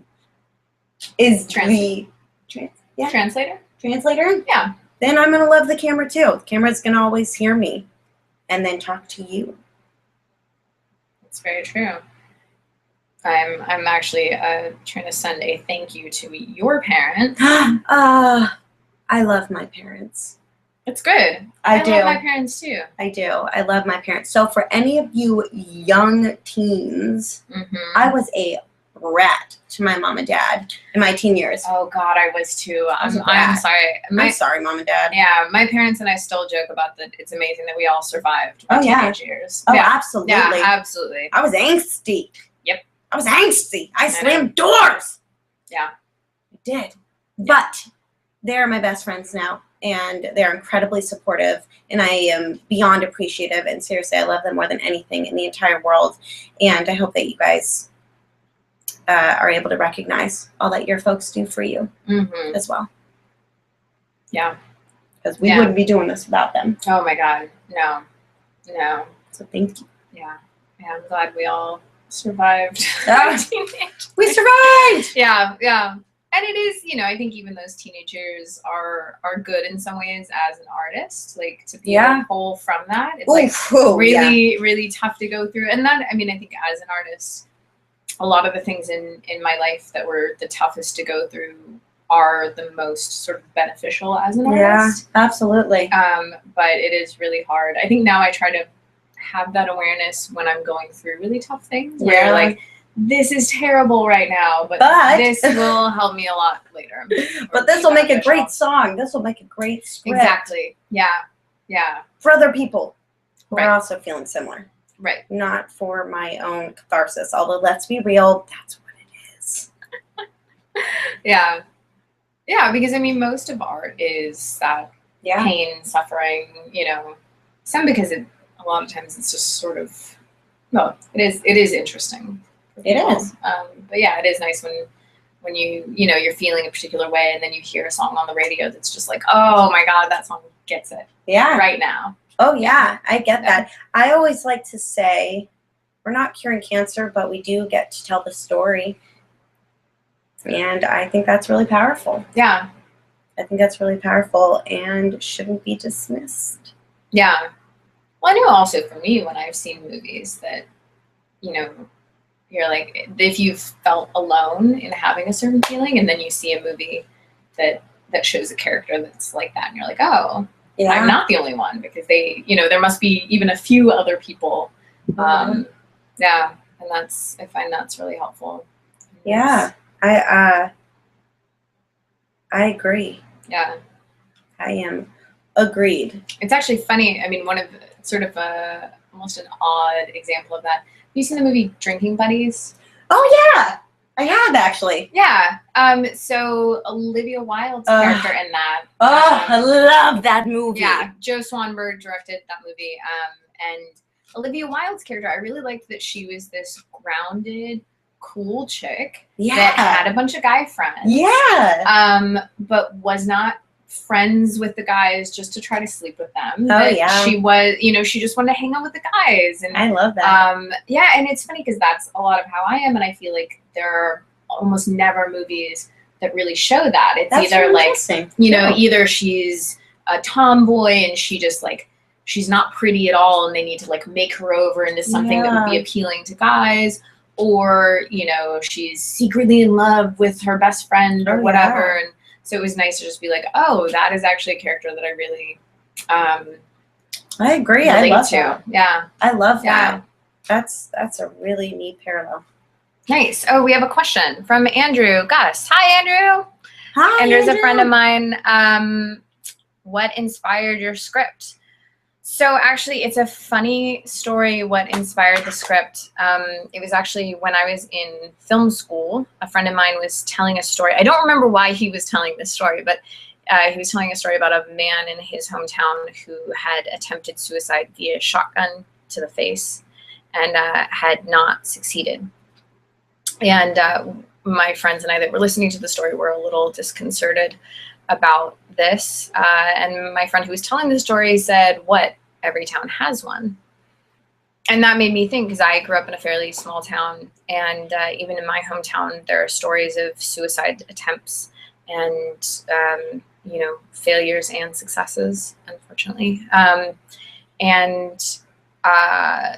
So I realized that if in my hometown there are these stories, in my friend's hometown there are these stories, then there really probably are these stories in every town. And I thought about, why don't we talk about this if it is so universal, if there are so many people that are affected by this. And also that, to me, when I really started to think about it, that probably the lowest of the low that you could feel emotionally is if you attempt to kill yourself and fail, because you're obviously very unhappy already, and probably a lot of things aren't going the way that you want. Yeah. And then, Or even if they are, right, you still may be feeling this way. right.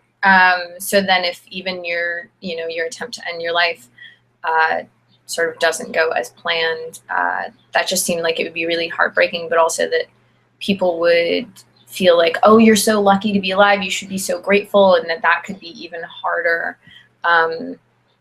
for someone who is really basically unhappy about being alive, for people to be telling them, oh, you're so lucky, and that would, it'd be sort of salt in the wound. So absolutely, the only people that would really understand it would be other people who have experienced the same thing, that are in the same boat. And so I thought, what if you had this group of people that were all in this situation? And that it was originally called the Suicide Club. So I started writing that in 2009 at the end of film school. And it also for me was basically a metaphor for film school, or any of the places where you find the people that are weird like you're weird. Because for me personally, and I think for most artists, you don't really fit in a lot of settings. I'm gonna go ahead and say I'm a ponytail. And then when you find people that are weird in the same way, and that kind of becomes a new normal, it's a really nice thing. And that was how film school was for me. I felt like it was a group of people that were all probably rather weird in other parts of our lives, and then we were sort of normal within our circle, and the people who were normal in the outside world then seemed weird. Because it was just what are you doing in film school? Like, why are you so weird? You should go like be an accountant or something. You should be right. You should do a normal job with normal people, because we are not normal. Although normal is all right, and that's absolutely. And that's we're all weird. Right. I think that's part of what's nice about when you find the people that are sort of weird like you're weird. Because then it's just like, oh right, normal is just agreement. It's just enough people saying, okay, this is what we think. Oh yeah. This is the way that you should be, and that changes in different spaces. Absolutely. So yeah. It's sort of the stigmas, and there's so many of that, and that's a lot of, I know you've talked a lot about that in this film. Right. Societal stigmas and mental health is a huge one. Right. Which is, I think, part of why it's such a taboo subject. Right. And I think also that's where self-acceptance comes in with this film also, because I think if you're always trying to look to other people to figure out who am I supposed to be, what am I supposed to look like, what am I supposed to say, that's really draining, when you're always trying to fit into other people's idea of who you should be. And if you can,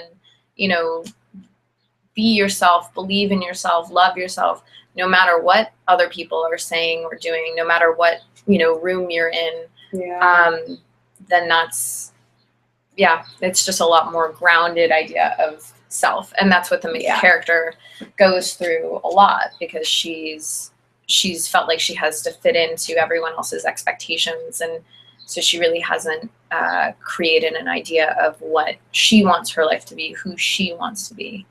And when attempting suicide is really the first thing that she has done for herself that doesn't fit into everyone else's expectations.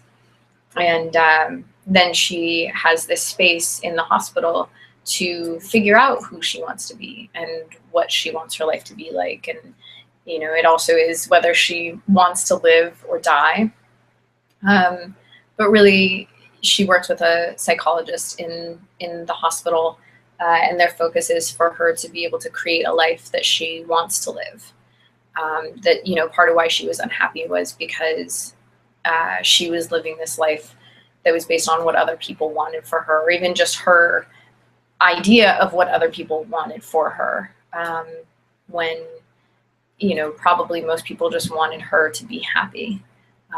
But I think, a lot of us face those expectations, and looking at all of that. That's exhausting. I think it is, and I think we all do that. I mean, question so much about ourselves. Right. When if we weren't questioning it and just accepted it, we'd all be a lot more understanding of one another. Right. Well, and that, all of that and the expectations and society's ideas of what you're supposed to be like, it also, it's something that I have seen a lot as a female director also. Because it is hard. I was just reading some of Brene Brown's book about vulnerability.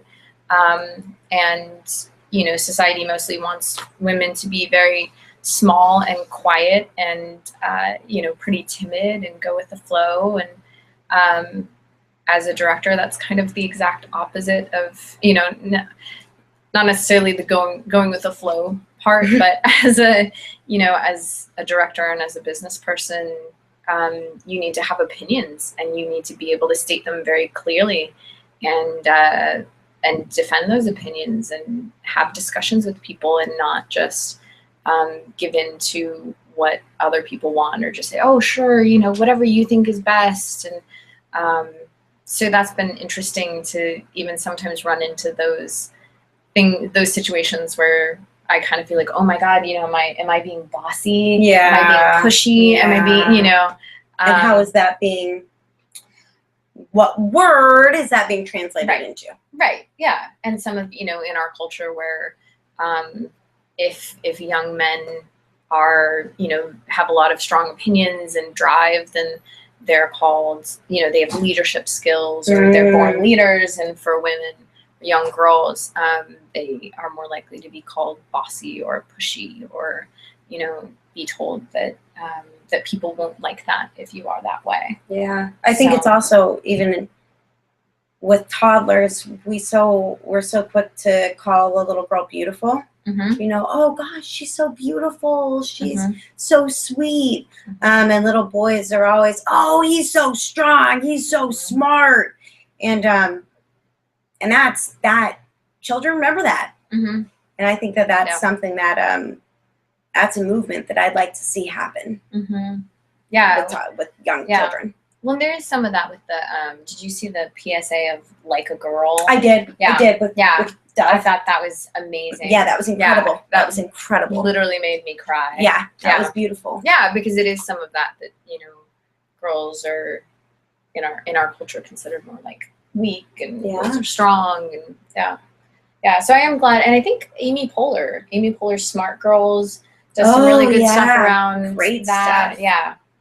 But I think it is so important to be aware of how we talk to kids. Yeah. Because also, I remember even being a little kid, and I think sort of understanding more than people expected you to be able to understand. And Absolutely. So yeah, it's very interesting. Cool. We have people here writing our thank yous. Yeah. To our donators. Which is very exciting. We're at a quarter already. Yeah.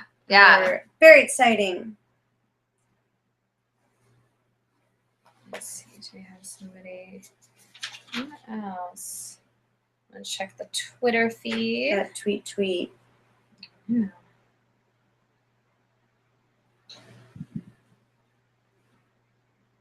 Tweet.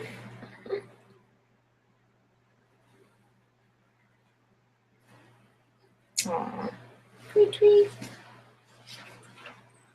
Amazing. All the love from the Gravitators.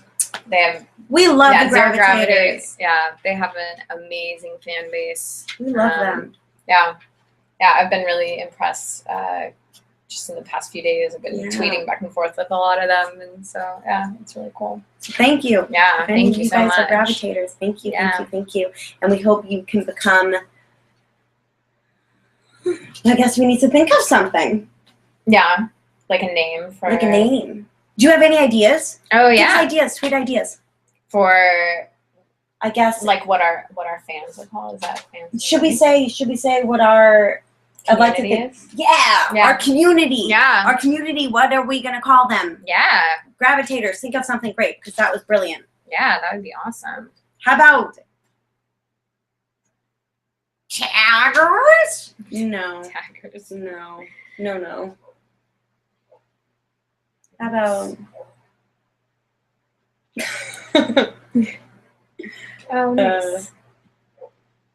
How about we're watching real art happen, real live art here. Okay. I'm gonna just look up our Seed&Spark page real quick. Do you need to charge your computer? Is that? You know what?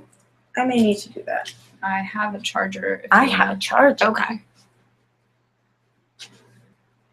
Hello. Looks like trust. All right. This is the most social media-ing I've done. That's not a verb. I'm gonna look at our page real quick. Nope. Yeah, I have a PC. They were having trouble with my PC, but then I switched over to a Mac and I'm pushing all of the wrong buttons. Let's see. And we should do a shout out to the people who helped with the teaser video. Oh yeah. So I know most recently Phoebe Hendricks helped us out a huge amount. She was super awesome. She helped us re-edit the teaser. She's an incredible editor. She's really, really good. And Audie Cabigting helped us edit the teaser also. I am going to look up the names. I know Zora Ellis helped us shoot the teaser. Let me think of who else was on. A boy. We shot the teaser. Kevin Clark. Oh, and Kevin Senzaki did our sound also. Hi, Kevin. Yeah. So we shot the teaser video quite a while ago now. That's in my parents' garage. Fun fact. So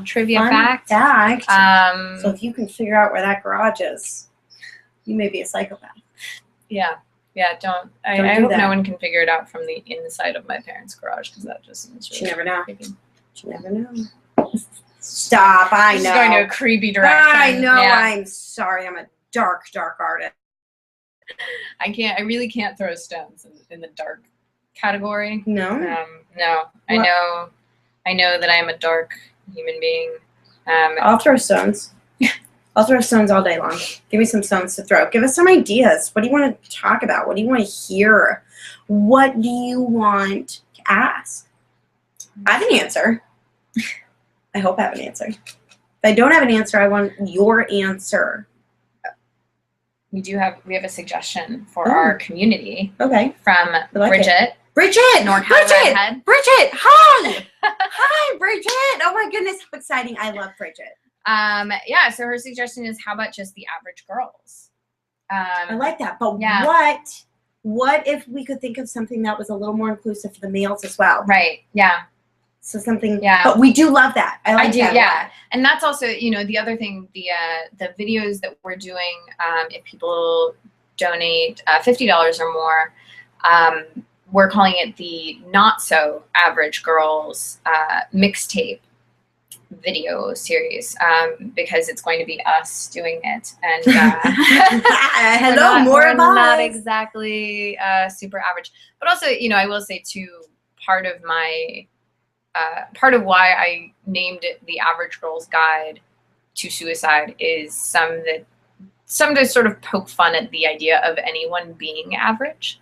Because, like we were talking about the idea of normal being very subjective, I think average is sort of the same. And part of my hope for the character is that in the beginning, she sees herself as very average and boring and not special at all.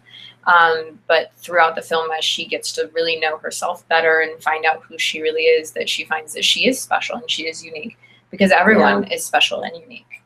So it's true. It's very true. Yeah. And we all have so much to offer. Right. We just may need to dig to find it, or understand that it's something to offer. Yeah, absolutely. So cool. Thank you, Bridget. So thank you, Bridget. Yeah. We do love that, though. I do love that. But you're so far from average. That's true. I know that for a fact. Yeah. So yeah, something perhaps gender neutral. Gender neutral. Yeah, we'll have to think about it. Yeah. Yeah, because I feel like there may be other things in the film, kind of like the hang in there kitten poster that's in the hang in there group.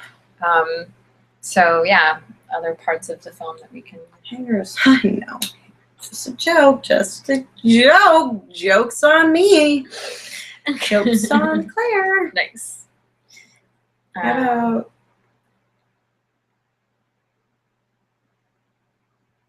about guiders? Ooh. I don't know. The ERS thing, I guess, is doesn't need to be included. Right. But it's a little addictive. Anything with an ERS at the end, try anything like with an ERS at the end. I think it's fun. Geners. Oh God. Computers. Please never Computers. Printers. You're Helpers. Helpers. Helpers. Nah. No. It's like a little Yeah. It's a little boring. Right. I can say that because I came up with it. I can say that. Well, I'm just trying to be supportive of your ideas. Okay. I really appreciate that, but it was a pretty average one. How about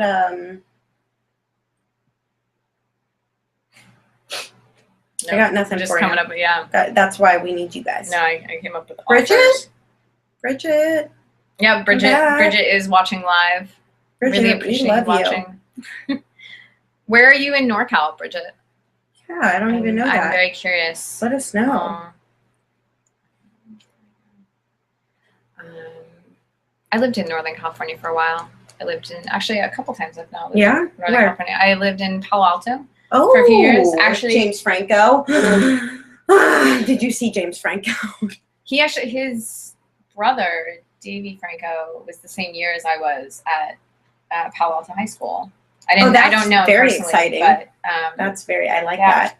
yeah, they and they actually Nick, who is on his way over, they worked on a movie up in Palo Alto. Oh, wow. Yeah. And I lived near Santa Rosa, kind of outside of Sebastopol for a while. Fun fact. Where were Yeah. you born? That's an interesting question. I was born in Anaheim Hills. Kind of an in- LA gal. Oh no, Orange County. Oh, I'm so sorry. We are 5 miles apart. Well, I mean, if people say that you're from LA, like being from Santa Barbara, do you consider that LA? Well, I was born in Oman in the Middle East, so no. So no, I don't actually. I forget this. I've Just seen a white- this in your yeah. in your bio. I forget that you Yeah. are. I was Middle East. Yeah. I was in the Middle East. I'm not Middle Eastern, but I was in the Middle Right. East. What is the story behind that? My parents, my incredible parents, teach English as a second language and write ESL books and run extension ESL programs and direct TESOL programs. They are geniuses, in short, and they traveled a lot. They have the travel bug. And so I was born in the Middle East because my parents have the travel bug. And I am so grateful. Salam alaikum. That means hello in Arabic. I know. I'm really excited. I want to meet your parents at some point because I'm very excited to meet you. Yeah. They tried to come on and say hi, I but know. apparently this is being a little tricky dicky. I know. I'm sorry. I know, I just Yeah, said that. Yeah, that's all right. I mean, That's my all right. dad's a Brit, so if I said it in an accent, would that help? Tricky dicky. No. I did not. Repeating it more times No. is probably Okay, well, I won't ever say it Have again. you ever seen the movie In the Loop? No. It's an amazing British comedy. Oh, really? It's so Oh, I'm gonna funny. write that down. It's a political comedy. It's hilarious. In it, they say "easy peasy lemon squeezy." Oh, which yes, just I think say is- that all the time. Crystal. Yeah. Okay, do I say that all the time? You do say that. I say that all the time. Do they ever say that's a pisser? Because I say that. I mean, that's a Oh, okay. Well, I guess so. no. Down.com. That is That's not a- signature Claire. That's That is the one that down.com. you- Start saying that. Or cool beans. I say cool beans also. We were talking Lots about this of the other people day. say it. Yeah. Lots of people yeah, say it. cool beans. So, oh, look at Bridget. Bridget's back. Bridget, Nice. back. We love What's you. going on, Bridget?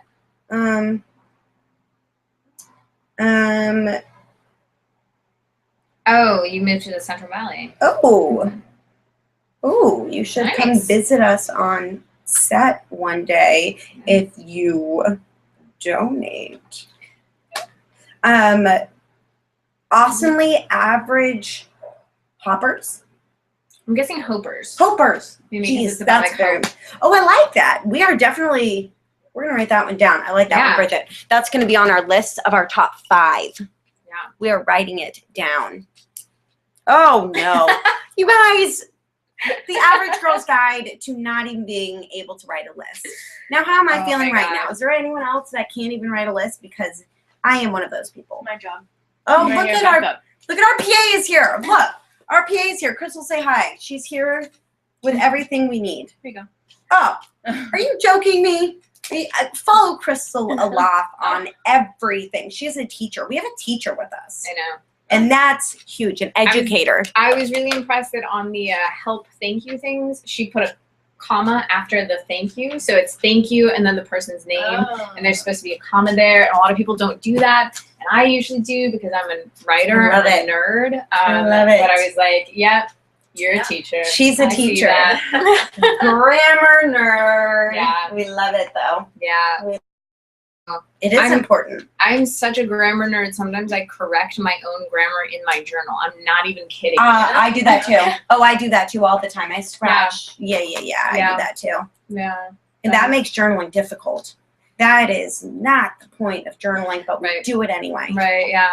Yeah. I am a bit of a perfectionist. But Oh, Yeah. what is perfect? In my eyes, here's something. Here's a fun fact about Claire. Perfection is integrity. That's Okay. how I feel about my life. So Yeah. I strive for integrity in everything I do and Right. truth in everything I do. And Yeah. if I've done that, then I've done my job yeah. for the day. Yeah. I think that's good. I've definitely been focusing on just trying to do your best every day Yeah. and not get caught up in like the things that I didn't get done yesterday or the things that I need to do tomorrow, but Yeah. trying to just, be the best that I can every day and also know that there are good days and bad days and good hours and bad hours and good minutes and bad minutes and that's okay. And either Yeah. way, they all pass. So, Yeah. yeah. But, And we can learn from them too yes, absolutely. and grow from them. Yeah. Yeah. But yeah, I've definitely been, because I think I used to sometimes see things and oh, I had a bad day or something. But it's, sometimes I usually do like that. one little thing that you then make it, about the whole day. Yeah. But I it's like that. you can have a bad minute, but or a bad 5 minutes or even a bad hour, but that doesn't have Right. to make a whole bad day. Yeah. I like that. Yeah. And why do we not see if something really good happens?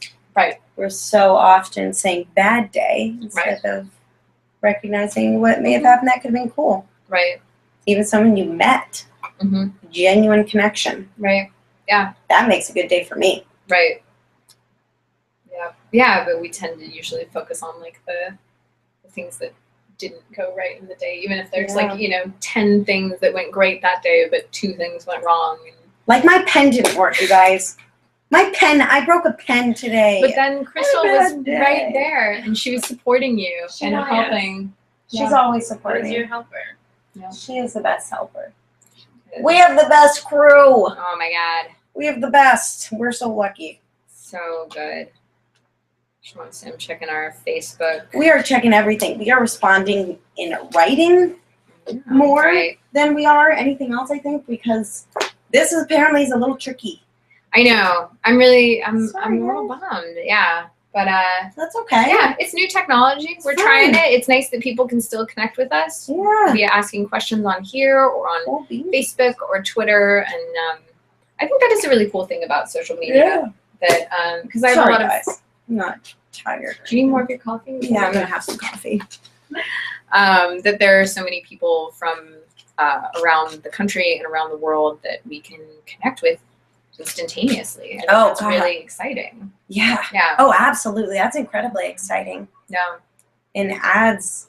Oh, yeah. That's very exciting to me. I Yeah. love that. Yeah. You could literally write a song with someone while you're on Skype with them. Mm-hmm. That's crazy. Yeah. That's crazy. Yeah. And not saying that I'm not a teenager, but I'm not a teenager and I couldn't do that when I was a teenager. But I mean, this ponytail maybe makes me a teenager. I won't be a teenager again. I want to be angsty. Oh my God, I don't. I would not I go do. back to my teenage years. I do. I love that. Oh my God. Well, I mean, Bridget. we could tell teenage angst stories if we wanna. Oh, yeah? Wanna go there? Okay, you go first. All right. When I'm going I- to get a carrot, you tell your angsty story. Crystal, you think of one too. Oh, no. We're telling angsty stories. I don't want to get anyone into trouble, but I feel like that's we can talk about those for a while. I lit a fire in a bathroom at my high school. Wow. Intentionally? Uh-huh. Nice. I blamed it on someone else. I was angsty. That's fair. Mhm. I once my dad was supposed to come pick me up, or he was coming to pick me up. I was, I think, 13 or 14, and I was supposed to be in one spot, but I was trying to get some friends to walk with me to where there were payphones to call my dad to tell him to meet me somewhere else.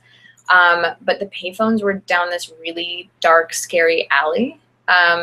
And no one would come with me, so I think I didn't go to call him. And this is before cell phones. That's I am older than yourself. yeah, I am dating myself. This was before. I mean, there were cell phones, No. but I did not have one yet. This story is why I got a cell phone, and I was forced to get a cell phone. I didn't want a cell phone. That's part of what was really funny, because I think I didn't want my parents to be able to find me at a moment's notice. So anyways, my dad had to drive around to try to find me. And when he did find me, he was so angry. And I was just like, oh my God, don't do anything to make this worse. And my dad said, and I'm sort of trying not to curse on this mostly, but I will. We were driving back to my parents' house, and my dad said, "Your ass is grass." And I'd never heard that phrase before. So to me, yeah, it just sounds hilarious. And my dad is like about to explode angry, and I'm sitting on the other side of the car just being like, "Don't laugh. Do not laugh. That's very funny. so funny, but That's very do funny. not. You can't laugh at Did your you father," because I did not. No. I just like stared straight ahead because I knew I would laugh if I looked at him. That's And hilarious. about 10 years or more later, at some point he said, like, and just joking around, like he wasn't actually angry, he said, "Your ass is grass and I'm the mower." And I was like, oh, that's the other half of that saying. I had no idea. I thought it was like, "Your ass is grass and I'm gonna walk on it." I don't know. It was just like a weird, and so I was like, I'm gonna walk on that, but "I'm the mower" is more like, that's much more threatening. That is not That's scary. hilarious. That is, yeah. I don't think that's So we're getting so- phone calls. We're getting- that's someone at the front gate. So we're getting a new member to the party. Yeah. So I always thought that was really funny that it took about 10 years for me to understand I like that. what he That's was funny. saying. But Your yeah, ass is grass. and he knows that story too. That's that I very was, funny. on the other side of the car, really trying not to laugh. as he That's was very funny. That's So, yeah, a very funny story. I'm very grateful that my parents and I can now joke about all of the craziness that happened when I was a very, That's very angry teenager. Angry. Yeah, very angry, angsty. You know what? I'm going to say something about anger. Yeah, I'm gonna open the I don't door. believe anger is ever really anger. I think it's always masking something else. Think about that. Ew, come on in. Our producer's here! Hello, sorry I'm late. One of our producers is here. Crystal. You did meet. You met at I'm my gonna birthday, say- but Yeah, you I'm were gonna at the party. Where it was So, dark and I was drunk, so yeah. Yeah. Nick meet just at birthday came parties. in, Alright. so we'll Party probably deal. I'll make him sit down with one of us for a little bit. What's going on? Yeah, Going so on? we're take a chair. All right. Yeah, we've got Nikki B. yeah, Nikki B. Do you want to sit down? Sure. Go for it. So Ask Nick is the one of our question to Nikki B. producers. So I'm just gonna take a snack break. So we've been talking to people are sending us questions via Twitter and Okay. Facebook, and they also can send questions in here. Cool. So yeah, how's your day been? Good. Good. Nice. Yeah. I Yeah. have a Got some question. work Yeah. done. I have a question. What made Nikki B get into producing? That's a good question. I like that question. Oh, first of all, like I think- originally? Yeah. What made you get into it and why do you love it? So I went to film school at USC with her. Sure. And I think every kid who goes to film school wants to be a director. And that was true of me also. Okay. I wanted to be a Okay. director until I realized I didn't like directing very much and I'm not very good at it. That happens to a lot of people in film school too. Yeah, except I think a lot of people don't then steer away from it. Yeah. And that I is- did. yeah. And That's good. I think it was a really good choice because as soon as I chose producing Mhm. And dropped directing like a hot potato, Right. it rewarded me back. Okay. Within a year, I had gotten some producing awards and scholarships that are only That's given to like, one person every year. So I Right. was like, okay, clearly I've chosen wisely Right. here. Yeah. But I also enjoy it because it's sort of a nice combination or balance between like left brain and right brain. Okay. Because my left brain loves the problem solving Mm-hmm. and the sort of puzzle solving that is Mhm. scheduling and budgeting and things like Okay. that. But the creative side of me is still involved in like at the script level, Right. Right. giving notes or coming up with new ideas and, bouncing them off of the writer or the director Right. and also being on set and seeing something or hearing something that like, oh, this is interesting. Can we try it this way? Or Yeah. having new ideas, whether it's during the writing phase or Mhm. the shooting phase, which is like another rewrite of the script. Right. And then again, during post-production, during picture editing, it's like the final rewrite Mhm. of the script. Right. And even Thursday through Sunday for the last 4 days, I've been sitting on a dub stage with Okay. a mixer for another feature. Oh wow. And there's a whole bunch of creativity that goes into that as well, Right. like trying to think of, what's going to solve this or make that better Mhm. or whatever. And we would sort of brainstorm ideas for specific sounds or how to make something. This sounds silly, but just like louder or quieter, or Right. like, like I want to hear that again, but like really Mhm. put it into the LFE, which is the subwoofer. So it really kicks me in the gut, and that's Yeah. like, okay, now it's working, Yeah. that kind of thing. So Yeah. there's like every step of the process has creative things that go Mhm. into it that I like being involved in. And when you're a producer, you get to be involved in every step of the Right. process, from writing to Right. releasing basically. Yeah. So that's great. Yeah. But then there's also like all of the kind of problem solving stuff that needs to be Mhm. done as well. So I like that balance. Right. That's awesome. That was a great answer. Yeah. That's a lot about producing. People don't know a whole lot about producing. The Yeah. toughest question though for me is like, what does a producer do? I was just gonna say, how do And- you answer that? Because that, I yeah. don't know how to answer that. It's hard because they do a little bit of everything. Right. I think in any other industry, Mhm. it would be a project manager, somebody to take something from concept to completion. Right. Okay. In any other industry, would be like Right. a project manager. Right. So that's kind of, I think, what a producer does, in my opinion. Right. In film, is that you're taking a project from concept to completion. Instead of being a Right. widget, it's a movie. You Right. know? Yeah. So Yeah, you're involved in that's a every good- step of the process. That's. But it's hard to say. way It's really yeah. hard to. I mean, I couldn't even probably write down everything I did yesterday because it's Right. just like a little bit of everything. There's Right. so many random things. Yeah. Um, Well, and also and- not every producer does the same things. Like there's some Right. producers that are, like on set every day, but Mhm. not, seeing the movie from, pre-production through post. well, and Right. there are really well-known producers like Brian Grazer who sort of doesn't like to go on set. Right. He likes to develop things on his Right. desk and then like kind of Right. push them into existence Right. and then develop something and push it into. And Right. I'm sure he's developing multiple things at the same time. But I mean, Right. he's like developing things and pushing them into existence, and then other Right. people are doing the physical production. Right. I love physical production because Right. I've been doing production since I was in college as an undergrad, and like professionally since I graduated, I've always worked in some form of production. Mm. Like I've been a production manager, a rental house Okay. manager, and stuff like that. Yeah. So How did you get into film in the first place? ooh, that's a good question. I think the right answer is You never know. that. So I'm originally from Iowa, Okay. in a small city called Ames, Iowa, where Iowa State University is. Does not have a film industry there. But when I was I think there were two things. One was when I was in like elementary school, I found out that my grandfather was in The Godfather Part 2. What? And I was That's like crazy. fascinated by that. I was like, wait a minute. Grandpa Al is in one of the greatest movies of all time? Like, What? if he can do it, that means anybody can work in the film industry. Because, like when you're in a small town or whatever in Right. central Iowa, you aren't thinking in terms of like, oh, I'm going to be a filmmaker. Originally, I was going to be a rock star because I'm a drummer. I had my own band for 5 years. We released one album, 14 original songs on it, but we didn't get invited to play on the Monsters of Rock tour, so I went into filmmaking instead.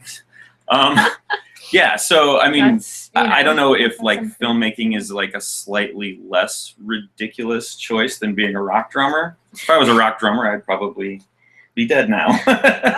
27 Club. You know, it is.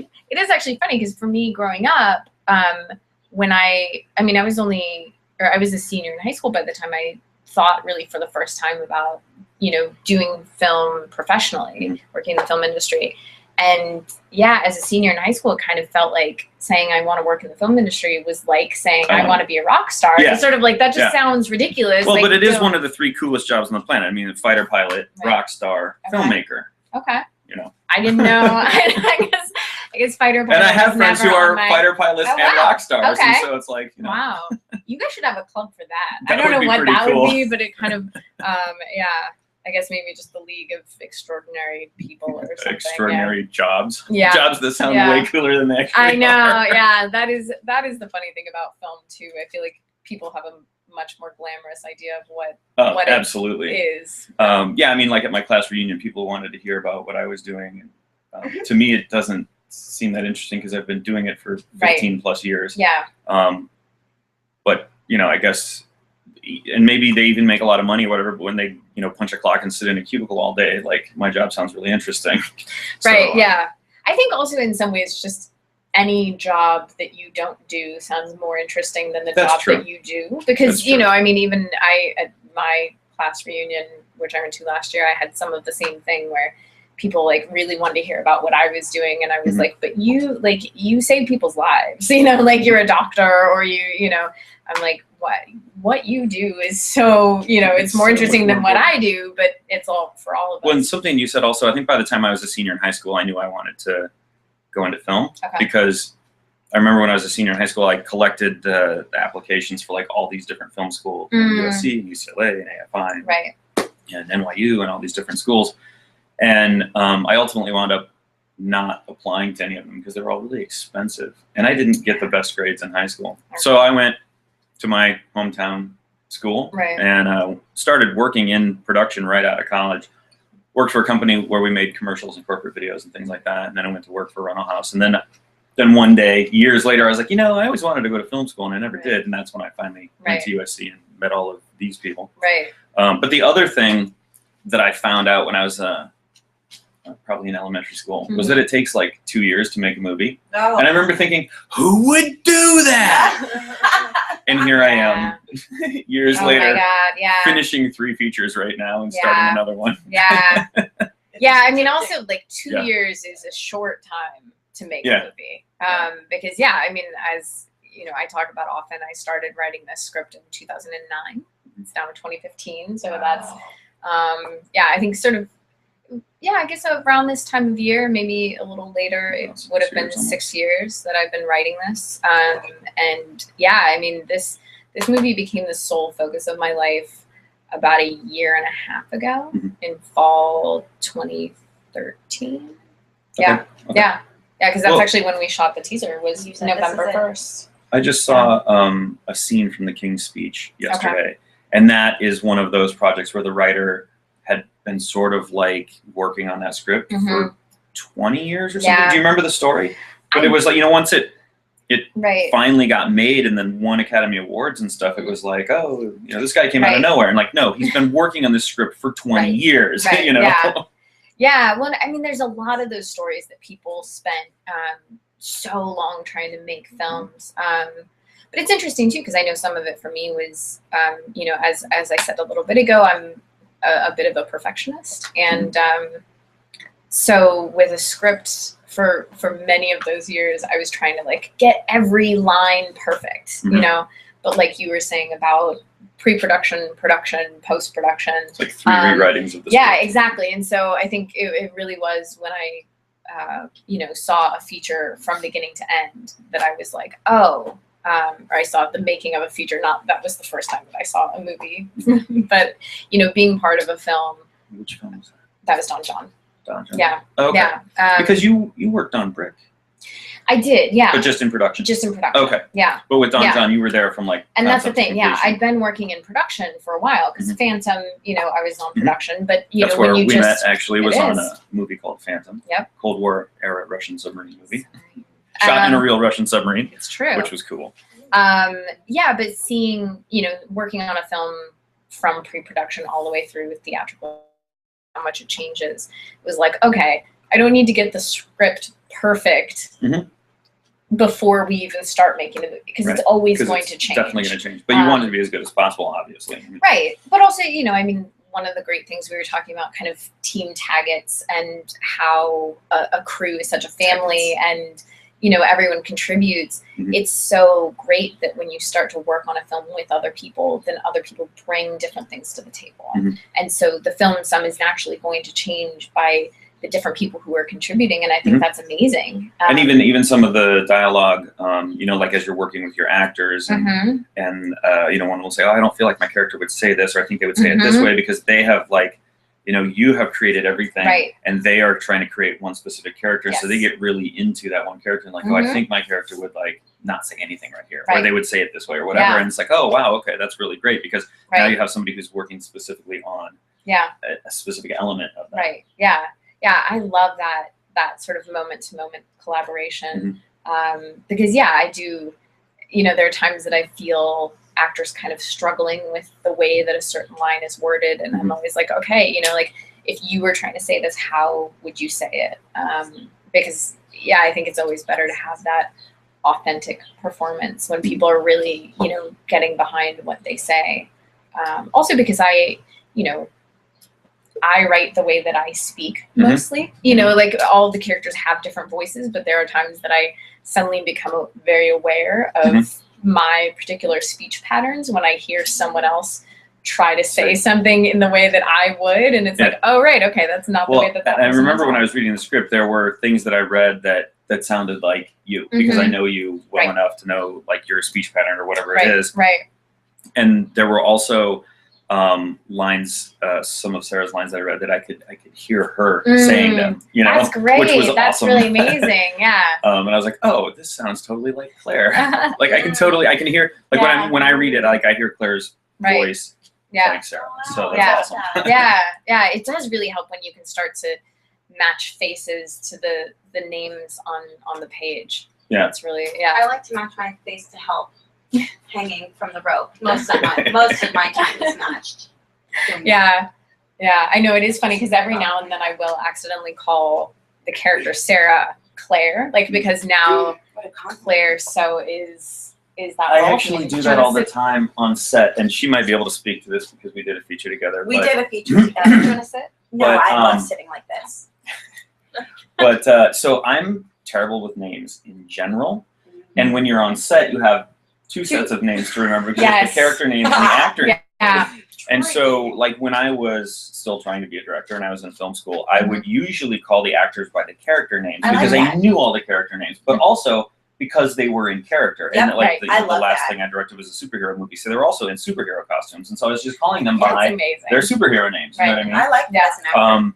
And I guess I had heard that some people like just kind of not necessarily staying in character in a method sort of way, but just sort of I'm addressing you as the character instead of saying, oh, I think your character would do this. I'd be like, I think you would say this, or I think you would do that, because it's you. So you. Know? Oh, yeah, I like that. I also heard I think I there's like a director one time talking about if the person is talking about themselves playing a character and they say oh, I think he would say this. Oh, I say then you're not connected to the character. Absolutely. Yeah. In a sort of deeply fundamental way that maybe you should be. Yeah. So I totally agree. Yeah, that's interesting. I totally agree. There's a real disconnect there. Right. And so I think it helps with your sets. Your crew is calling you.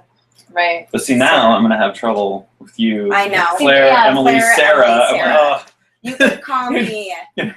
You could call me help instead. Maybe my grandma used to go through when she was trying to address somebody, she would go through 4 names before she got to and that's what I'm going to be doing to you on the set of this film. I love that. You can just say help, and I'll say yes. Help. Yeah. Help. Yeah. You just say rope. Just kidding, guys. My favorite is when my grandma is going through that list and the dog's name is Oh, in the always. list too. Dogs are Above always you. first. Dogs are always first. For my mom. Yeah. Yeah. Dogs are always. Yeah. Dogs Oh are my always God. first. Yeah. Do Oh we get man. any questions Yeah, on let's the see what's on the Google? On the on the old Google machine, We've on had the trouble with Google today. interwebs. Ruh-roh. Ruh-roh. Let's see. Yeah. Are we live? We're live. Live. I was completely bald in July, and I've been growing my hair out since then, so it's gotten a little crazy. No, and now that I love can it. actually see it, it looks ridiculous. No, I think it looks great. Oh my I god. hope that you begin playing drums more frequently again. You put it in a man bun. Man bun. Oh Yeah. man, please don't ever. I like to call it a No, man bun. I I don't hope you think. have a I man. don't think. I don't I think don't. I'm I gonna think do you a would man rock it. bun. I don't know. But I do. At some point, we have to play as Team Tag. It's the band because we are all musicians. Mhm. Yeah. You play guitar? I play guitar Guitar. and Mhm. piano Yeah. and ukulele. We probably can teach play I mean, I was bass. gonna say bass. I can also play the bass. I Hose play. plays saxophone. Hose plays saxophone. Yes. What? Yes. That's And hilarious. quite good. Yeah, Saxophone piano's Oh player. my god. Team band. Team band. Team band. band. Bandit. Band. Oh. Oh. Hashtag bandit. Oh my god. Yeah, we don't. We don't have Actually, any let me check the our Seed&Spark page really quick. Okay. See if we We I got know- to 1/4% on our 25%. Yeah, So on we're our very first excited. day of our goal. 25% of the goal. Yeah. Yeah. Wow. Yeah. I thought you Yeah. said somebody donated a quarter, and I was like, No. No. speaking Yeah. of donating a quarter, I was Speaking one of quarter dust, short last night for the dryer. Oh, my apartment no. complex. That's not fun. So- That's mean. So I had enough quarters for the wash, and I was one quarter short for the dryer, and I No. literally couldn't find a quarter in my apartment or my car or anything. I've had So I had like wet clothes all over my Oh, apartment, no. like trying to dry them, right? Oh no. That's And really it funny. looks hilarious. It's just like wet t-shirts hanging everywhere. The What funny are thing you is, doing? I put up clotheslines in my apartment. Yeah. In here, especially in my closet, I run a clothesline Mhm. because I just get annoyed, especially when it's so hot all the time, wasting time and Energy energy on the on a dryer. dryer. You guys But- just put your underwear on the other people's. Piggybacking. No biggie. But it is You funny get because freaked out. I don't yours. I've literally nearly clotheslined myself in my own apartment Literally on a clotheslined. clothesline. Yeah. That's It's dangerous. really funny because sometimes I'll I'll get up in the morning and walk in In the there dark. and In the I'm not fully awake and then I've almost clotheslined myself. So That that sounds is dangerous. it is something to be careful of. So- it is. Use the dryer, Um, use the energy. Well, but I mean, we are also on the edge of the Oh my desert here, and we're in God. a drought, and Yeah. my stupid stuff hasn't dried yet. Like, it's still wet. I don't get it. Oh really? Doesn't make any yeah, sense. that's not fair. Also, if you hang things on hangers. That's what I did. Oh really? I hung them And all then- on hangers, then I just hung them all over. Oh wow. I love And the they're- idea of you hanging all of your things on hangers and finding places to hang them. That's next time take photos. Okay, so we've got some people to thank. Ooh. excellent. So Mark Orr, who is also a filmmaker, he's a filmmaker I know. He donated to our campaign. He donated Wow. the Writers Guild fees, which Wow. helps. Yeah, Nobody Thank can you. steal our yeah. stuff. That's incredible. Yeah. Thank you. That's part of what's really cool about Seed&Spark is that people know what they're donating money to. They can I think that's specify. extremely cool. Yeah. Yeah. And that's it really is. nice. And It's huge. especially in pre-production, it's funny because all these little things add up. And I know a lot of people don't necessarily know about things like registering your script for the Writers Guild. But it's nice to be able to tell people what the money is going towards. Oh yeah. And Marley Jo Lambkin. Thank you. Yeah, I think I saw her on Twitter also. So thank you, Marley Thank you Jo. so much. Thank you. Thank you. Thank you. And Thank you. We really appreciate that. and Cash contribution. Andrew Gust, who's a friend of mine, and he asked us a couple questions. He asked what inspired the film, and we were talking about that for a bit. Okay. So thank you, Andrew. Thank He's an you, editor. He's an Andrew. awesome editor. And Carol Levy, she donated. Oh, thank you. Yeah, This is a big one. 5 meals That's for huge. us. Yeah, Oh, nice. yeah, Thank you. and that is really important. I'm hungry. We all like eating, and food is really important for filmmaking. The film crew runs on its stomach. Just Oh my FYI. God! Yeah, Yeah. So that's awesome. Also, I know I personally, and I think others of us that I won't name at all, get hangry sometimes. Hangry. And that, especially when you're working like 15-hour days on set with people, the worst thing to do is get hangry. I get super hangry. She was Because- talking about me. I get hangry. I'm hangry right now. Yeah, I kind of call it hulking out when I just get really hungry, and I just and it really, like, it can just take a little bit of food to turn me back into a normal person. But so thank you, Carol, for Thank you. helping us with that. That is Our feeding and huge. fueling our body and Yes. our art and our minds Yes. and our bellies. right. And so I'm gonna do more help photos. Can I let you jump in here? Absolutely. And can I jump am in. hungry, so I'm gonna get some snacks. Snacks. Snacks. I can do a personal monologue. I can do that's a joke. Jump in. Fine. You should do a monologue. Nope, not doing a monologue. Monologues are you speaking to yourself. And how fun is that? I speak to myself all the time. Yeah? And the I funny do thing about too. that is, I think when my roommate catches me, I have to just pretend like I was singing or something. Let's do an example. 15-second video with our producer. Okay, ready? This is one of the incentives. So we're, as you know, you're a producer. So ready? 15-second video. You're singing. You're talking to yourself. I'm your roommate. I'm usually having an argument with somebody who's not there. Great. So go ahead. No, it's Go ahead.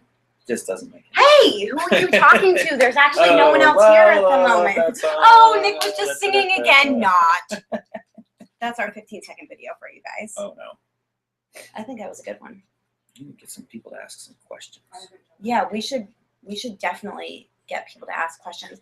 Nikki B's gonna get people to ask us questions. So I'm gonna go Produce ahead. us up some questions. Produce us up some questions. That was producers producing some questions.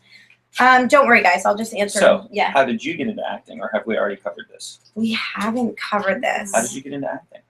Well, I was born in Oman, as I said earlier, in the Middle East, and there were no TVs there, which led my mind to be imaginative and creative. And the only thing I watched, my mom would go to the United States to visit my grandparents in the summers and bring me back VHSs of Barney. And I begged my mom to be on Barney when I was 2. And she told me if I learned all the songs and all the dances, I could be on Barney. Now, moral of the story. So when someone says, "What's your inspiration?" Barney, the answer for sure. is Barney. Oh, yeah. Oh, Okay. yeah. Barney. Really funny. I learned every song and every dance. And there are no auditions for Barney in the Middle East. I don't know if you guys know I that. didn't know that. There's just, they That don't just have doesn't them. seem right. Right? I mean, come on. That's a little racist, guys. And then we moved to the United States. And once we moved, I joined a traveling theater group. And from there, it never stopped. And I was in love with Barney. I was never on Barney, but I am in Taggart. So you are on a lifelong pursuit of the Yes. fact that you were never on Barney. Yeah, I mean, I would love, like, really, I would love to be the next Barney. So I don't know I if. had a friend in college named Barney who was named after the big purple dinosaur. No, you didn't. No, I did. That's a true story. Yeah, his nickname was Barney. Wasn't his real name? Oh, that's, I mean, why? Because he Was kind of he- looked like Barney. What does that mean? He had purple skin? He's kind of big and had purple skin. Wow, geez. Did he have jaundice when he was young and then it turned purple? Well, I think he drank a lot. He drank a lot. Jeez. So if you guys Purple drink a lot, drink. you're not alone. I'm not saying this is a good thing. I'm just saying. Well, you know what? There's a I'm trying community. to tie my story into your story. I liked it. We're tying our stories together. He knew someone named Barney. So And- tell me more about Barney. No, I mean. So you didn't get on Barney, and then Well, I mean, I'm still working towards it, but I didn't get on when yet. did you move to the United States? I moved to the United States when I was 5, and I had an English accent. Fun fact about Claire, till I was 8. And the kids made fun of me, and I dropped They it. didn't make fun of you They for 2 did make years, fun. and then they made Yeah. So they made fun of you the whole time, and then you just dropped it. Yeah, and then kids can drop accents and pick them up super quickly, just Mhm. like languages And music. and music.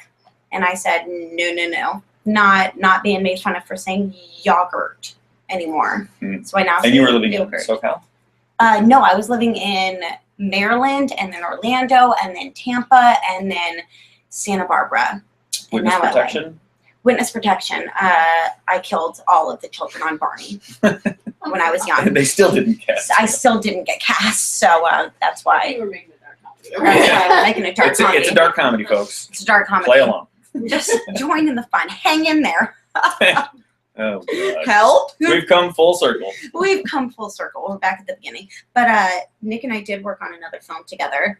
We went out of state to do that film together, and it was my first time in the Midwest, not Nick's. No, And I'm from the Midwest. he's from the Midwest. I love the You're from Midwest. the Mideast. I'm from the Midwest. Oh, we're tying so many things Me too. together. So, Yeah, I love the Midwest. my former bass player. Yeah. No. Bass Barney? player from my former band. How do you say that? I don't even know. Yeah, So you're it's not like the- your former bass Well, because if player. the band still existed, he would be the former bass player, but the band doesn't exist anymore. So he is the bass player of the former bass- band. There you go. Okay, You just so- figured it out. But he lives in Madison, Wisconsin. Oh. And he put a picture on Facebook last night of himself grilling with snow all over the place. Oh, I love it. So, like, in Iowa, where I'm from, Yeah. they had this 70-degree day last week, and I think hopefully Oh, that's they're, huge. knock on wood, they're done with the snow. That's huge. Because I'm That's going very there soon. exciting. You better be done with the snow. And No. but I mean, I guess it's just enough north or east or something that it's still cold and snowy that's there. So he was crazy. grilling in the snow. And it's I love that. That makes it's- it hard. What month is it? It's March. It's March. March Madness. It's the end of March Madness. It's this month is March Madness. This is madness. March Madness. Do you- That's the month. Do you feel like you're in madness this month with all of your films? That yes. However, my team Yeah. lost in the first round of the NCAA tournament, so Oh no. I sort of just fell off the wagon. So Like I'm not you- even following it anymore. So you're done? I mean, that feels a Yeah, little. it's a single elimination tournament, but that's Seems why. to me March like Madness. that's you being a sorry loser, No, sorry, loser. like a sore loser. No way. No way. We won the Big 12 championship They won the Big 12 championship. So 2 years in a row. this Last guy. year and this year. Were you playing? What was your position? Yeah. Played the drum set. No, I saw you on the field You mean the when court? I saw him on the court. This guy was the best on the court Playing drums. playing those drums. No, I don't know a whole lot about sports. I only know about soccer. And I can talk you up a storm You mean about football? football. I can talk up a storm, but not. You mean the hockey? You know, I've never been to a live hockey game, but I do love and have a lot of respect for hockey. Not football. Sorry, everyone. Not American football, but hockey, yes. Okay, so hockey and baseball to me are like sports that you have to go to the game. Okay. Like I just get watching that. them on We TV. should all go to a hockey game because like I can't really watch hockey on TV. More I'm drinking, into less that. hockey. More drinking, I'm less into that. hockey. Oh. I like that. More drinking, more hockey. More.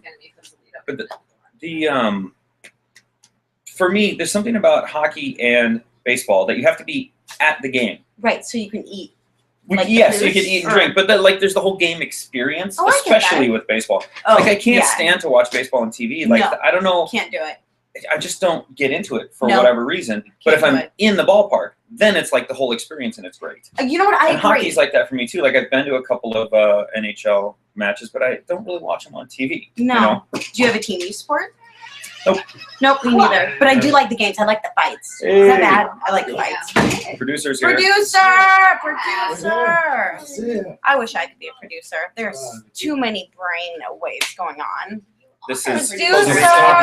Talking to each other? Come say hi. Yeah, we are. Yeah. Oh, look at everyone just left. no. You sit What? You sit. because Can we You have a haven't talked to crew people sit? now. Why don't we have a crew sit? Jesus.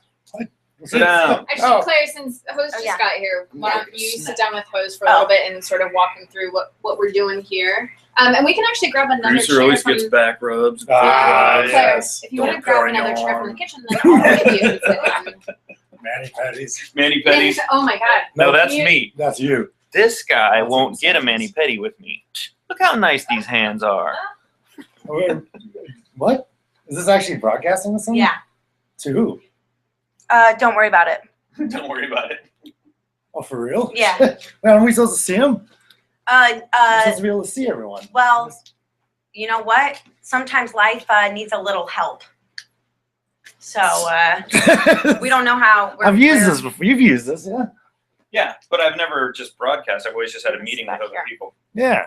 Oh, okay. So, this is a little different. So we don't. So these people are just listening to us So chat. Although people have been coming in and out that's cool. and listening, and we've talked about Barney.